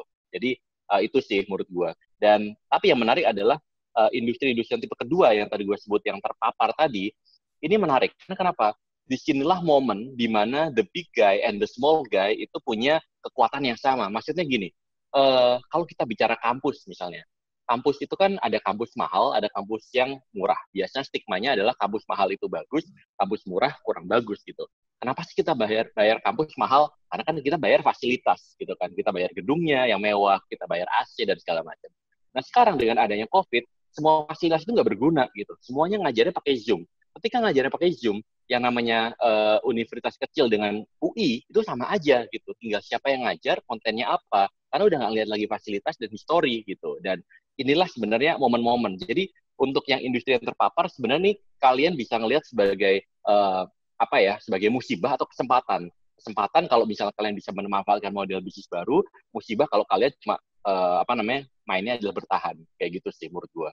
Itu yang pertama ya Bang ya, yang dari yang BEM UI kali ya. Yang kedua tadi tentang apa Bang? Sorry Bang. Yang tadi kalau Vatikano sih ke Allah ya nanyanya. Oh, khusus gua nggak mau jawab. Itu tuh khusus Allah tuh berarti. Kalau Agus tadi gimana? Mirip ya, artinya ini di kalangan milenial kan ini kan semua milenialnya ini ya yang menonton juga semua ini. Jadi kira-kira hampir mirip juga dengan leadership dan sebagainya yang tantangan-tantangan yang dihadapi di ini ya di BUMN dan bagaimana supaya BUMN itu ketika, tapi memang mungkin Vero juga agak susah menjawabnya karena berhubungan dengan ini ya tadi apa? Oh tadi kalau itu si Vatikano yang susah jawab tadi karena di berhubungan sama BUMN. Tapi kalau tadi Agus sih dia mirip juga, hampir sama-sama dengan leadership kali ya. Mungkin aku jawab general aja kali ya in the leadership. Dan yang menarik Bang, ternyata dia kenal sama istriku Bang. Istriku kan juga di PLN juga. Ternyata dia pernah meeting sama istriku. Si gitu? Bang Agus ini. Iya, kayak gitu. Tadi aku tanya, oh kenal ini? Oh iya, kenal ternyata. Ya udahlah, dunia sempit. Anyway, terkait leadership ya. Menurut gue sih gini, anak-anak muda jelas idenya banyak. Tapi gini, yang gue amatin adalah ide itu overrated ya, dalam arti adalah selama kita punya proses berpikir dan struktur, ide itu bisa dibikin. Dan ide itu muncul karena suatu suatu proses yang runut sebenarnya. Kalau ide muncul random, biasanya juga dia nggak kuat secara fondasi. Ide yang kuat itu biasanya muncul karena ada data, karena didiskusikan bersama, dan juga karena ada suatu proses berpikir dan debat yang panjang sehingga menelurkan suatu ide. Ide yang kuat itu ide yang bersama. Artinya adalah ide memang milenial banyak, tapi yang lebih penting dari ide adalah eksekusinya, kayak gitu. Dan nah milenial ini kadang problemnya adalah di eksekusi, apalagi kita berhadapan dengan BUMN dengan kultur yang mungkin berbeda dengan swasta. Kalau swasta kan kita bisa langsung tek gitu, tapi BUMN kan ada constraint gitu kan. Tadi aja dibilang bahwa kita mau gimana takutnya nanti ada KPK atau segala macam kayak gitu. Dan makanya menurut gua kalau when it comes to leadership harus ada ini sih Bang, harus ada suatu transfer of wisdom dari yang tua ke muda mau nggak mau. Jadi yang tua-tua ini atau yang senior-senior ini mau nggak mau harus nge-mentorin yang muda, tapi bukan cuma asal nge-mentorin, ayo kita makan, gue ajarin lu tentang ini, nggak kayak gitu. Tapi gue nyebutnya kontekstual mentoring. Artinya apa? Dalam percayakan mereka untuk menjalankan kepemimpinan satu proyek yang mungkin jangan gede dulu, proyek kecil dulu, tetapi dibimbing dan usahakan kalaupun si anak muda ini screw up atau making a mess, itu making a mess-nya itu dalam satu lingkungan yang terkonten gitu, jadi nggak yang melebar kemana-mana. Nah itu adalah tugas dari para senior-senior untuk membuat lingkungan bermain itu, istilahnya kita di dunia teknologi itu sandbox-nya istilahnya. Jadi kalau mau berantakan, mau main-main di situ, itu ya di situ aja areanya. Nah dengan begitu si milenial ini punya merasa bahwa oke, gue bukan cuma asal individual kontributor, tapi sekarang gue sudah mulai leading a project, gue sudah mulai melit tim, gue sudah mulai accomplish something kayak gitu. Tetapi juga kalaupun gue messed up, sikap yang harus diambil dari para mentor yang tetua ini adalah bukan menyalahkan, tetapi adalah harusnya mereka pasang badan bahwa hey ini anak muda masih belajar, dia semangat, I'll take the the ownership, I'll take the hal-hal yang salah, gue akan correct the course atau gue akan benerin. Jadi itu sih Bang harusnya. Ini harus tidak terjadi asal kayak anak muda yuk kita kamu pimpin ini, nggak bisa kayak gitu. Tapi anak muda harus kasih kesempatan memimpin di lingkungan yang terkonten atau istilahnya sandbox. Tapi yang tua harus ada di situ untuk bukan mengawasi, tetapi adalah ngasih tahu caranya gimana. Kemudian biarkan mereka jalan. Ini kayak anak kecil lah Bang. Jadi harus dikasih kesempatan untuk jalan, kemudian naik sepeda, jatuh nggak apa-apa. Yang penting jatuhnya itu masih di aspal, bukan di jurang kayak gitu. Jadi itu sih Bang menurut saya. Jadi dikasih kesempatan, tetapi tetap dibimbing dan didampingi gitu. Oke, makasih Vero. Mbak Christine silakan dengan pertanyaan kawan-kawan tadi. Pertanyaan dari Mas Fajar terkait dengan apa yang dilakukan kebijakan perusahaan ya Mas Fajar. Oke. Baik Bang, jadi gini, selalu ada hal positif dari apa yang terjadi dari pandemi ini. Jadi harusnya kita bisa banyak belajar. Saya selalu bilang bahwa sekarang itu di momen yang sangat baik untuk kita bisa menemukan satu proses yang efisiennya itu yang paling optimum gitu. Nanti pada saat pandeminya selesai, kita sudah bisa melaksanakan proses dengan bisnis proses yang sangat efisien ini, terus kita ada recovery, lalu kita growth, itu akan sangat baik nantinya dalam kita mengelola perusahaan di mana kita masing-masing sekarang. Jadi yang pertama itu momentum yang sangat baik untuk meremapping kembali bisnis gitu ya Bang, untuk mengidentifikasi kembali kekuatan kita dan kelemahan kita di masing-masing wilayah gitu. Misalnya seperti sekarang saya di Hotel Indonesia Natur gitu. Jadi gimana dalam sales atau kita dalam memboosting revenue itu, tentunya kalau kemarin maksudnya ada hal yang kurang optimum, kita bisa lakukan optimalisasi di area di new normal ini. Jadi di new normal ini, di mana kita bisa melakukan program-program survival, inovasi-inovasi kita yang lebih ke survival mode gitu. Untuk nantinya supaya pada saat kita memasuki next normal itu kita sudah bisa masuk ke proses recovery dan juga mode yang growth gitu, yang tumbuh. Jadi kalau ngobrol Bang sama teman-teman gitu, banyak yang bilang bahwa COVID-19 itu sementara doang, nanti juga selesai gitu kan. Kan siklusnya gini, diidentifikasi nih korban terinfeksinya, lalu jumlahnya melonjak, lalu korban meninggal mencapai puncak, lalu turun kan, jumlahnya menurun, lalu krisisnya berakhir gitu. Terus kita semua cuman wait and see, nunggu perkembangan sambil lihat-lihat, nunggu normal aja. It's not gitu. Maksudnya kondisinya itu akan terus seperti ini, dan kita jangan sampai terjebak dalam pikiran pola pikir a boiled frog gitu. Jadi nggak mau berubah. Padahal dari pandemi ini behavior yang paling dasar pun sudah berubah gitu. Jadi ini justru momen yang bagus untuk kita menyusun strategi ke depannya gitu. Jadi untuk di Hotel Indonesia Natur tentunya di kepemimpinan Pak Iswandi pada saat ini, dan juga dua direktur lain dan saya yang baru bergabung, saya sangat apresiasi sekali terhadap teman-teman di Hotel Indonesia Natur yang setiap hari selalu melakukan survival innovation gitu.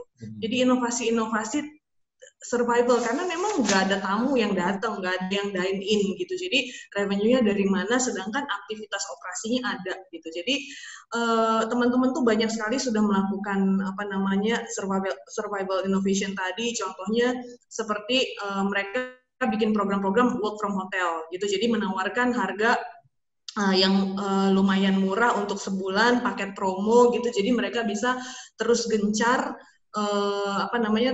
melakukan promo, misalnya harga yang murah per bulan, supaya okupansinya tuh nggak terus kosong dan cash flow kita mandek gitu. Jadi itu salah satunya. Lalu ada juga untuk kondisi sekarang itu cash is the king. Jadi benar-benar kita butuh cash supaya kita bisa tetap operasi. Gitu. Jadi ada juga program-program seperti pay now, stay later gitu. Jadi kita mendapatkan cash sekarang, tapi tinggalnya nanti setelah pandemik gitu. Lalu ada juga salah satu pendapatan terbesar dari perhotelan itu kan juga F&B. Jadi di F&B juga teman-teman itu melakukan survival innovation, seperti kayak misalnya food delivery, order langsung ke rumah dengan kelas hotel, lalu juga frozen food, makanan-makanan yang ready to eat, karena pelanggan dine-in yang datang ke hotel tuh benar-benar merosot gitu.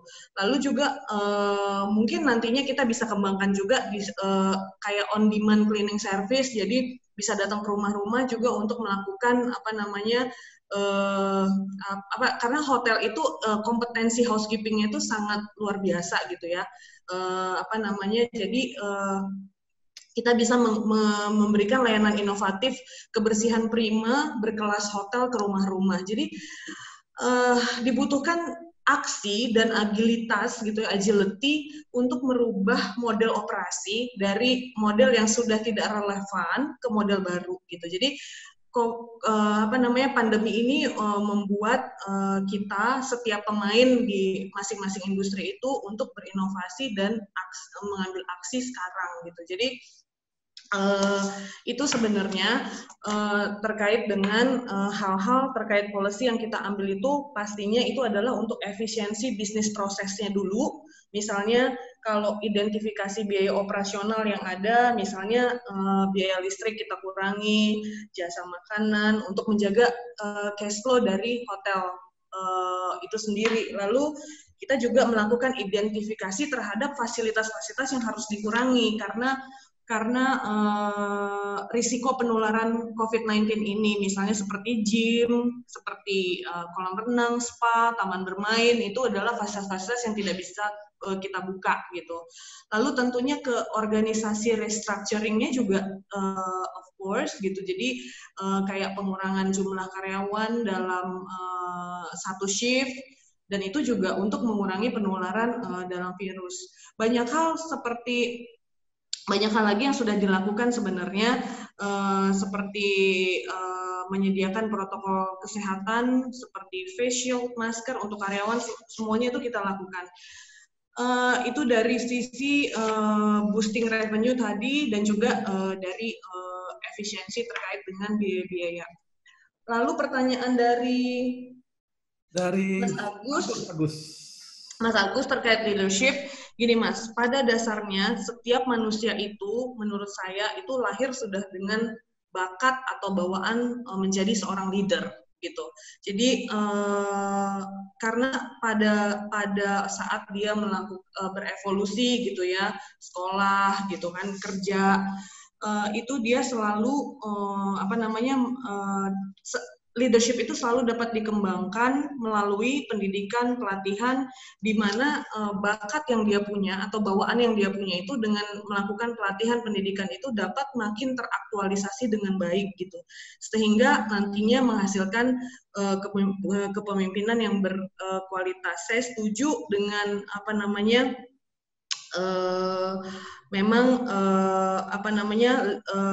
jika itu kembali lagi sebenarnya kepada diri masing-masing gitu loh. Jadi intinya adalah dia punya bakat atau bawaan itu, dan tergantung dari seberapa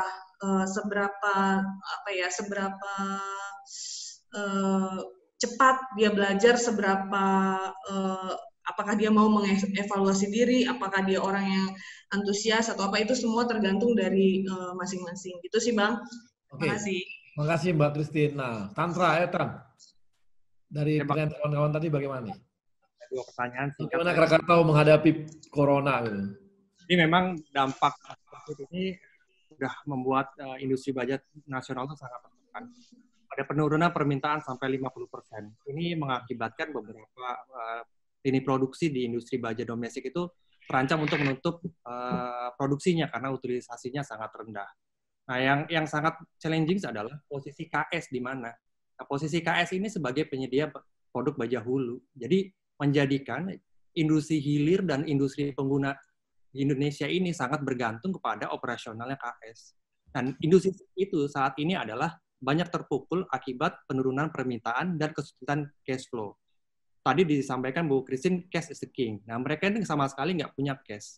Nah, kami di KS sebagai BUMN strategis perlu melakukan sesuatu untuk memperbaiki ini dalam upaya pemulihan ekonomi nasional.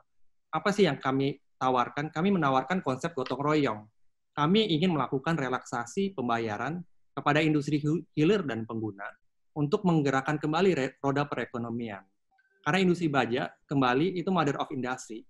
Multiplier-nya sangat luar biasa. Nah, upaya-upaya ini yang kami lakukan dalam rangka memberikan stimulus kepada industri hilirnya, sehingga akibat ini tercipta sinergi yang saling menguatkan untuk pemulihan industri baja domestik dan ekonomi nasional. Selain itu juga kami saat ini memiliki Digital Transformation Office dan Nerve Center untuk mengatur hal-hal terkait cash flow day-to-day kami awasi. Saat ini digitalisasi di KS itu sebagai enabler. Sudah sangat cepat keputusan diambil karena kami sudah melakukan keterbukaan informasi. Itu yang pertama terkait COVID. Selanjutnya yang tadi terkait kepemimpinan. Jadi memang seorang pemimpin harus memiliki visi dan kemampuan mengajak orang lain bekerja sama menyampaikan visinya itu. Nah, saat ini memang KS memiliki pemimpin-pemimpin yang tepat untuk menjalani proses transformasi. Transformasi ini one lifetime experience bagi kami, dan kami melakukannya bersama-sama. Pemimpin KS di saat ini melakukan beberapa perubahan fundamental di transformasi KS, yang membuat kita tuh percaya kita bisa melewati ini semua. Yang pertama adalah mereka memberikan sense of crisis. Krisis itu dirasakan hampir semua layer. Nggak semua, tapi kekhawatiran yang dirasakan oleh direksi itu sudah sampai ke level pelaksana di lapangan. Ini yang membuat kami aware bahwa perusahaan itu sedang tidak baik-baik saja, dan diperlukan upaya bersama untuk melakukan perubahan dan perbaikan. Banyak pengorbanan, termasuk dari karyawan itu sendiri, dan kami sadar kami dalam mode survival. Sebelum COVID juga kami sadar kami modenya mode survival. Yang kedua adalah keterbukaan. Jadi ya memang keterbukaan itu kunci kita untuk survive, terutama di proses transformasi KS. Dengan keterbukaan itu semua orang itu mengawasi. Kami di dalam berusaha tidak ada lagi silo-silo. Dengan keterbukaan ini, KPI kami adalah menyelesaikan objektifnya korporat. Selanjutnya tadi digitalisasi adalah enabler. Pengambilan keputusan saat ini dituntut menjadi lebih cepat dan precise, karena real time dan terbuka. Manajemen juga saat ini terus berusaha mendekatkan diri dengan karyawan. Ada beberapa survei komprehensif untuk perbaikan organisasi ke depan. Itu yang dilakukan. Yang ketiga adalah eksekusi. Kami itu sekarang melakukan. Kami di KS ini udah nggak ada luxuries lagi untuk menunda. Kami dipaksa untuk segera melakukan, menyelesaikan dengan baik. Jika para milenial di BUMN lain itu diberikan kesempatan untuk bisa kuliah di luar negeri, kami diberikan kesempatan dan kepercayaan langsung untuk terjun untuk menangani suatu permasalahan dan menyelesaikannya. Dan yang terakhir adalah keinginan untuk berubah. If you want to break through, then you need to break something. Mungkin itu, Bang. Terima kasih, Tandra. Kemudian, nah yang terakhir nih, ini idola milenial baru nih. Silakan, Al. Bang, tadi itu Fajar ini wujud generasi baru nih, Bang. Karena dia tuh udah nggak baca RUPL lagi, Bang. Dulu inget nggak ada itu tuh, buku RUPL itu, Bang. Tahu nggak, Bang? Yang rangkuman pengetahuan umum lengkap itu loh, Bang. Buku pengetahuan umum itu ya? Dulu generasi gue tuh bacanya buku RUPL, makanya nggak sepinter Fajar. Kalau Fajar sekarang udah nggak baca RUPL, nonton TED Talk gitu. Jadi bahasanya gitu kan, beda banget gitu, kayaknya ada gap gitu generasi kita. Oke. Ini jujur aja ya, ini jawaban buat Fajar mungkin sebagai entrepreneur nih, jawaban lagi pakai topi entrepreneur ya di Binar Academy. Jadi waktu pas corona tuh kalau nggak salah kan tanggal 17 Maret itu kita udah ngumumin WFH. Terus karena di Binar nih kita emang udah biasa WFH sebenarnya. Karena kita punya site di Jogja, kita punya di Batam, jadi kita udah biasa lah. Kalau meeting tuh di hangout, di segala macam ya. Terus gue tuh lagi pagi-pagi gitu di rumah, lagi tidur-tiduran di sofa gitu. Terus teman-teman gue, jadi kita tuh ada grup namanya Go Mafia grupnya gitu. Go Mafia tuh jadi ex Gojek yang udah jadi entrepreneur gitu. Terus teman-teman di situ semuanya udah kayak, udah pada bikin bisnis continuity plan belum gitu. Terus gue dalam hati kayak, kok gue nggak ngapa-ngapain gitu kan. Barulah di situ gue langsung kayak, oke nih gue harus melakukan sesuatu gitu. Kenapa gue nggak begitu panik? Mungkin karena industrinya Binar itu yang salah satu yang dapat berkah sebenarnya karena COVID ini gitu.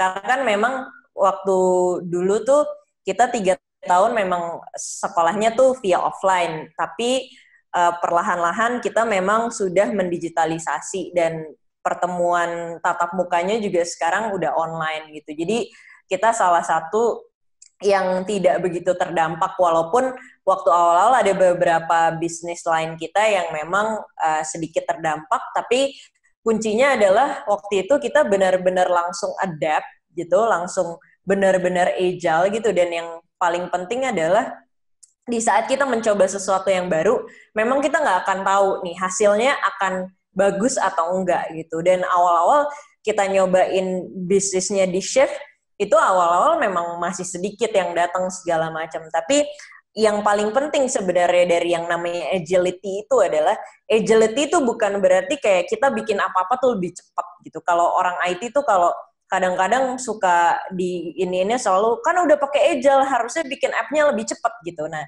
itu pemahaman yang salah tentang agile. Tapi agile itu sebenarnya kita itu sangat menghargai proses dan iterasinya tuh sangat cepat. Jadi di saat kita nge-launch sesuatu terus masih belum berhasil, kita gathering feedback segera dan kita improve terus-terusan. Nah, that's the essence of agility sebenarnya. Dan itu di saat seperti ini, itu saat-saat yang benar-benar kita harus lakukan gitu, benar-benar agile, kita dapat cari terus feedback dari market kita, dan ya how the market react to our new products gitu. Dan akhirnya Binar dulunya kita punya acara-acara yang offline, itu paling sekali kita bikin workshop itu biasanya cuman yang datang kayak 60, sekarang bisa sampai 3 kali lipat gitu kan. Jadi itu sih kira-kira kita punya COVID Project 19. Dan ini yang menarik dari Bro Vaticano. Opportunity yang kadang terlewat dan diambil oleh sektor private ya. Karena ya salah satunya kan kita punya birokrasi yang panjang, dan kadang-kadang ini juga sih yang memang saya lihat di BUMN ini ya, kita itu kan bukan, kalau misalnya melakukan kesalahan yang besar tuh bukan cuman potensi dipecat, tapi bisa masuk penjara gitu kan. Nah ini yang apa yang saya dengar nih dari teman-teman BUMN yang benar-benar ngebuka mata saya gitu. Dan itu yang menjadikan mungkin fear di kita nih sangat besar, fear of bikin kesalahan gitu, sehingga akhirnya inovasi tuh mandek gitu. Dan itu saya baru paham gitu, historically ini seperti ini, makanya inovasi itu mandek. Nah, bagaimana caranya kita melakukan ini? Jadi sebenarnya inovasi itu nggak melulu tentang ide baru, produk baru, tapi bisa kepada proses gitu, kepada birokrasi. Nah, kalau kita kadang-kadang tuh ya, kita melakukan suatu hal yang sebenarnya ini tuh udah nggak relevan lagi dengan masa sekarang. Contohnya kita ngikutin SOP yang ada gitu. SOP ini siapa tahu nih udah nggak relevan di masa sekarang. Jadi itu yang mesti sering kita lihat gitu, kayak apakah yang kita lakukan udah berpuluh-puluh tahun itu masih relevan nggak? Saya paling suka banget sama Elon Musk punya teori namanya First Design Principle, di mana dia itu selalu melihat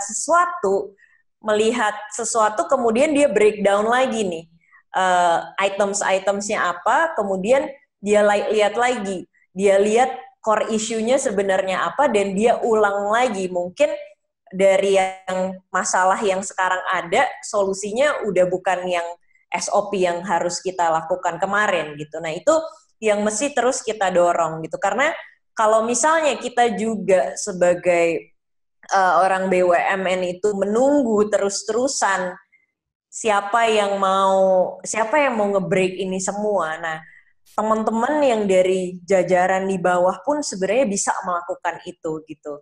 Dan harus berani memang melakukan itu gitu. Jadi proses itu yang coba kita lihat lagi gitu. Dan again yang tadi tentang agility, bahwa kita harus terus, jadi gini, kayak di Mandiri Capital, of course kita pasti pernah melakukan kesalahan, kita pasti pernah invest di perusahaan yang memang kurang baik gitu ya performance-nya. Tapi kesalahan itu jangan kita lihat lagi sebagai kesalahan yang harus kita blame semua orang, tapi bagaimana kita mengambil lesson itu, kemudian lesson itu kita tambahkan di proses yang kedepannya gitu. Jadi itu sih, mengambil lesson dari kesalahan-kesalahan itu yang harus kita tekankan gitu. Nah kemudian Mas Agus sedikit aja ya, kalau mungkin aku ini kan salah satu mentinya Mas Nadiem Makarim gitu ya. Jadi apa yang aku lihat dari seorang Nadiem waktu membentuk aku menjadi seorang leader, itu adalah yang pertama, dia itu kayak dia itu meng-unlock potensiku gitu. Jadi bagaimana dia itu pinter banget ngelihat ini orang nih potensinya ada di mana, dia coba unlock dan dia ngasih trust yang besar banget. Jadi Nadiem itu yang paling aku idolakan, dia itu paling bisa naruh orang yang tepat di tempat yang tepat dan di waktu yang tepat. Jadi bukan dia nggak selalu ngambil orang yang terbaik, tapi dia tahu tempatnya dan waktunya yang tepat gitu. Nah dengan kayak gitu dia bisa meng-unlock potensi orang itu dan dia ngasih trust yang besar untuk kita bisa melakukan itu gitu. Dan karena kan setiap leader mungkin nggak pernah ada di tempatnya yang dia akan tempati gitu. Tapi Nadiem itu bisa ngebawa orang seperti itu. Dan dia juga sangat influencing banget orangnya. Dia itu, ya tadi aku ngomongin tentang visi, dia itu benar-benar selalu menjelaskan end goal-nya kita tuh apa sih. Dan dengan punya tujuan itu akhirnya orang tuh terinfluence. Aku paling inget banget dia ngomong gini, "Lah, sekarang kita di Gojek baru cuman punya 200 driver, tapi one day kita bakalan ngehidupin 1 juta orang gitu." Dan itu tahun 2014 yang kita masih kayak di tempat jelek banget lah kantornya. Jadi itu yang dia kasih sense of ownership yang besar banget sehingga timnya itu nggak perlu didorong, udah kedorong sendiri gitu. Dan dia selalu bilang juga, dia bilang, "Lah, waktu itu saya mau keluar Gojek karena saya pengen ngambil S2 terus S3, terus dia bilang gini, "Lah, lu nggak perlulah sekolah-sekolah gitu. Tapi gue pengen ngeliat suatu hari lu bisa nge-hire PhD dari Harvard," kata dia gitu. Jadi dia selalu bilang kayak kita harus punya ego yang lebih rendah gitu sebagai pemimpin, bahwa kita harus nge-hire orang yang lebih pintar daripada kita gitu. Karena di sini kita benar-benar cuman membantu orang-orang itu supaya bisa bekerja dan berkarya lebih hebat lagi. Mungkin itu aja sih. Terima kasih kawan-kawan. Kita sudah hampir berapa lama nih? Nggak kerasa waktu kita sudah panjang dan kita sudah banyak bahas. Semoga apa yang disampaikan oleh teman-teman tadi dari keempat narasumber kita bisa menjadi semangat dan spirit kawan-kawan milenial dan profesional muda BUMN. Dan sekali lagi terima kasih kepada Mbak Christine. Semoga bisa membuat dan menghadapi corona sehingga HIN juga bisa tetap naik terbang gitu ya. Demikian juga dengan Mbak Ala. Mbak Ala jangan kabur, tetap bertahan di BUMN. Tetap membangun negeri. Semangatnya membangun negeri. Ini merah putih. Yes. Merah putih. Kemudian juga Tantra, semoga KS bisa berkibar-kibar, apalagi setelah bertahun-tahun akhirnya berhasil restrukturisasi hutang dan kemudian bisnisnya mulai mengembangkan, dan semoga juga kebijakan juga mendukung supaya baja-baja kita bisa menjadi mother of industry di Indonesia. Ya. Demikian juga dengan Bank Vero yang sudah mau bergabung dengan kawan-kawan BUMN. Tadi banyak sekali masukan-masukan dan insight-insight dari Vero yang bisa membantu kita dan mendukung teman-teman milenial untuk membangun karirnya di BUMN. Dan kepada teman-teman dari sponsor, terima kasih kepada Krakatau Steel, kemudian kepada Bank Mandiri dan Semen Indonesia yang telah mendukung acara ini. Dan kita akan dihibur oleh band. Ada bandnya sekarang nih. Dari band Plus 1, dari Pelindo 2. Ini adalah kawan-kawan milenial di Pelindo 2 yang menghibur kita. Dan kita dengarkan. Dan sampai bertemu di program Indonesia Muda Club episode yang keempat dalam waktu 2 minggu mendatang. Terima kasih.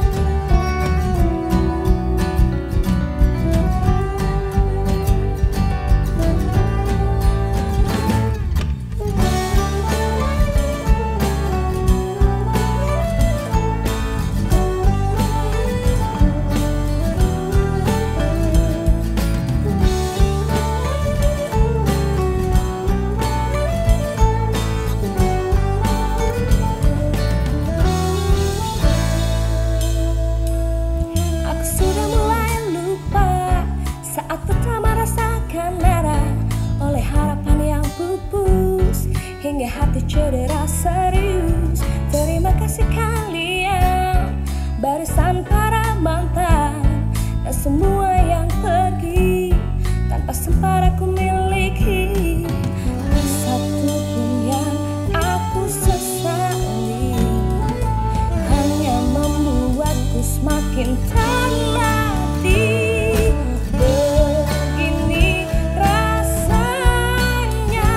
terlatih patah hati, hadapi getirnya, terlatih disakiti. Bertepuk sebelah tangan, ditinggal tanpa alasan, penuh luka itu pasti, tapi aku tetap bernyanyi. Lama aku dengar tentangnya, yang paling dalam tancapkan luka. Satu hal yang aku tahu, terkadang dia juga rindu. Terima kasih kalian, barisan para mantan dan semua yang pergi tanpa sempat aku miliki. Tak satu pun yang aku sesali, hanya membuat semakin terlatih. Beginilah rasanya terlatih patah hati, hadapi getirnya, terlatih disakiti.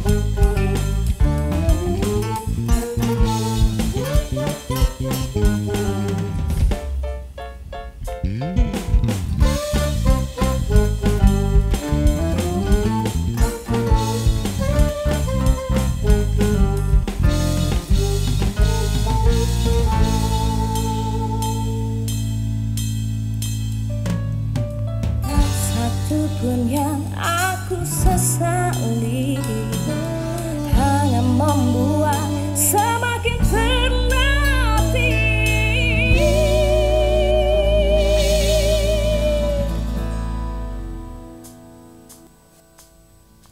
Begini rasanya terlatih patah hati, hadapi getirnya, terlatih disakiti. Bertepuk sebelah tangan, ditinggal tanpa alasan, pada luka itu pasti, tapi aku tetap bertepuk sebelah tangan, ditinggal tanpa alasan, penuh luka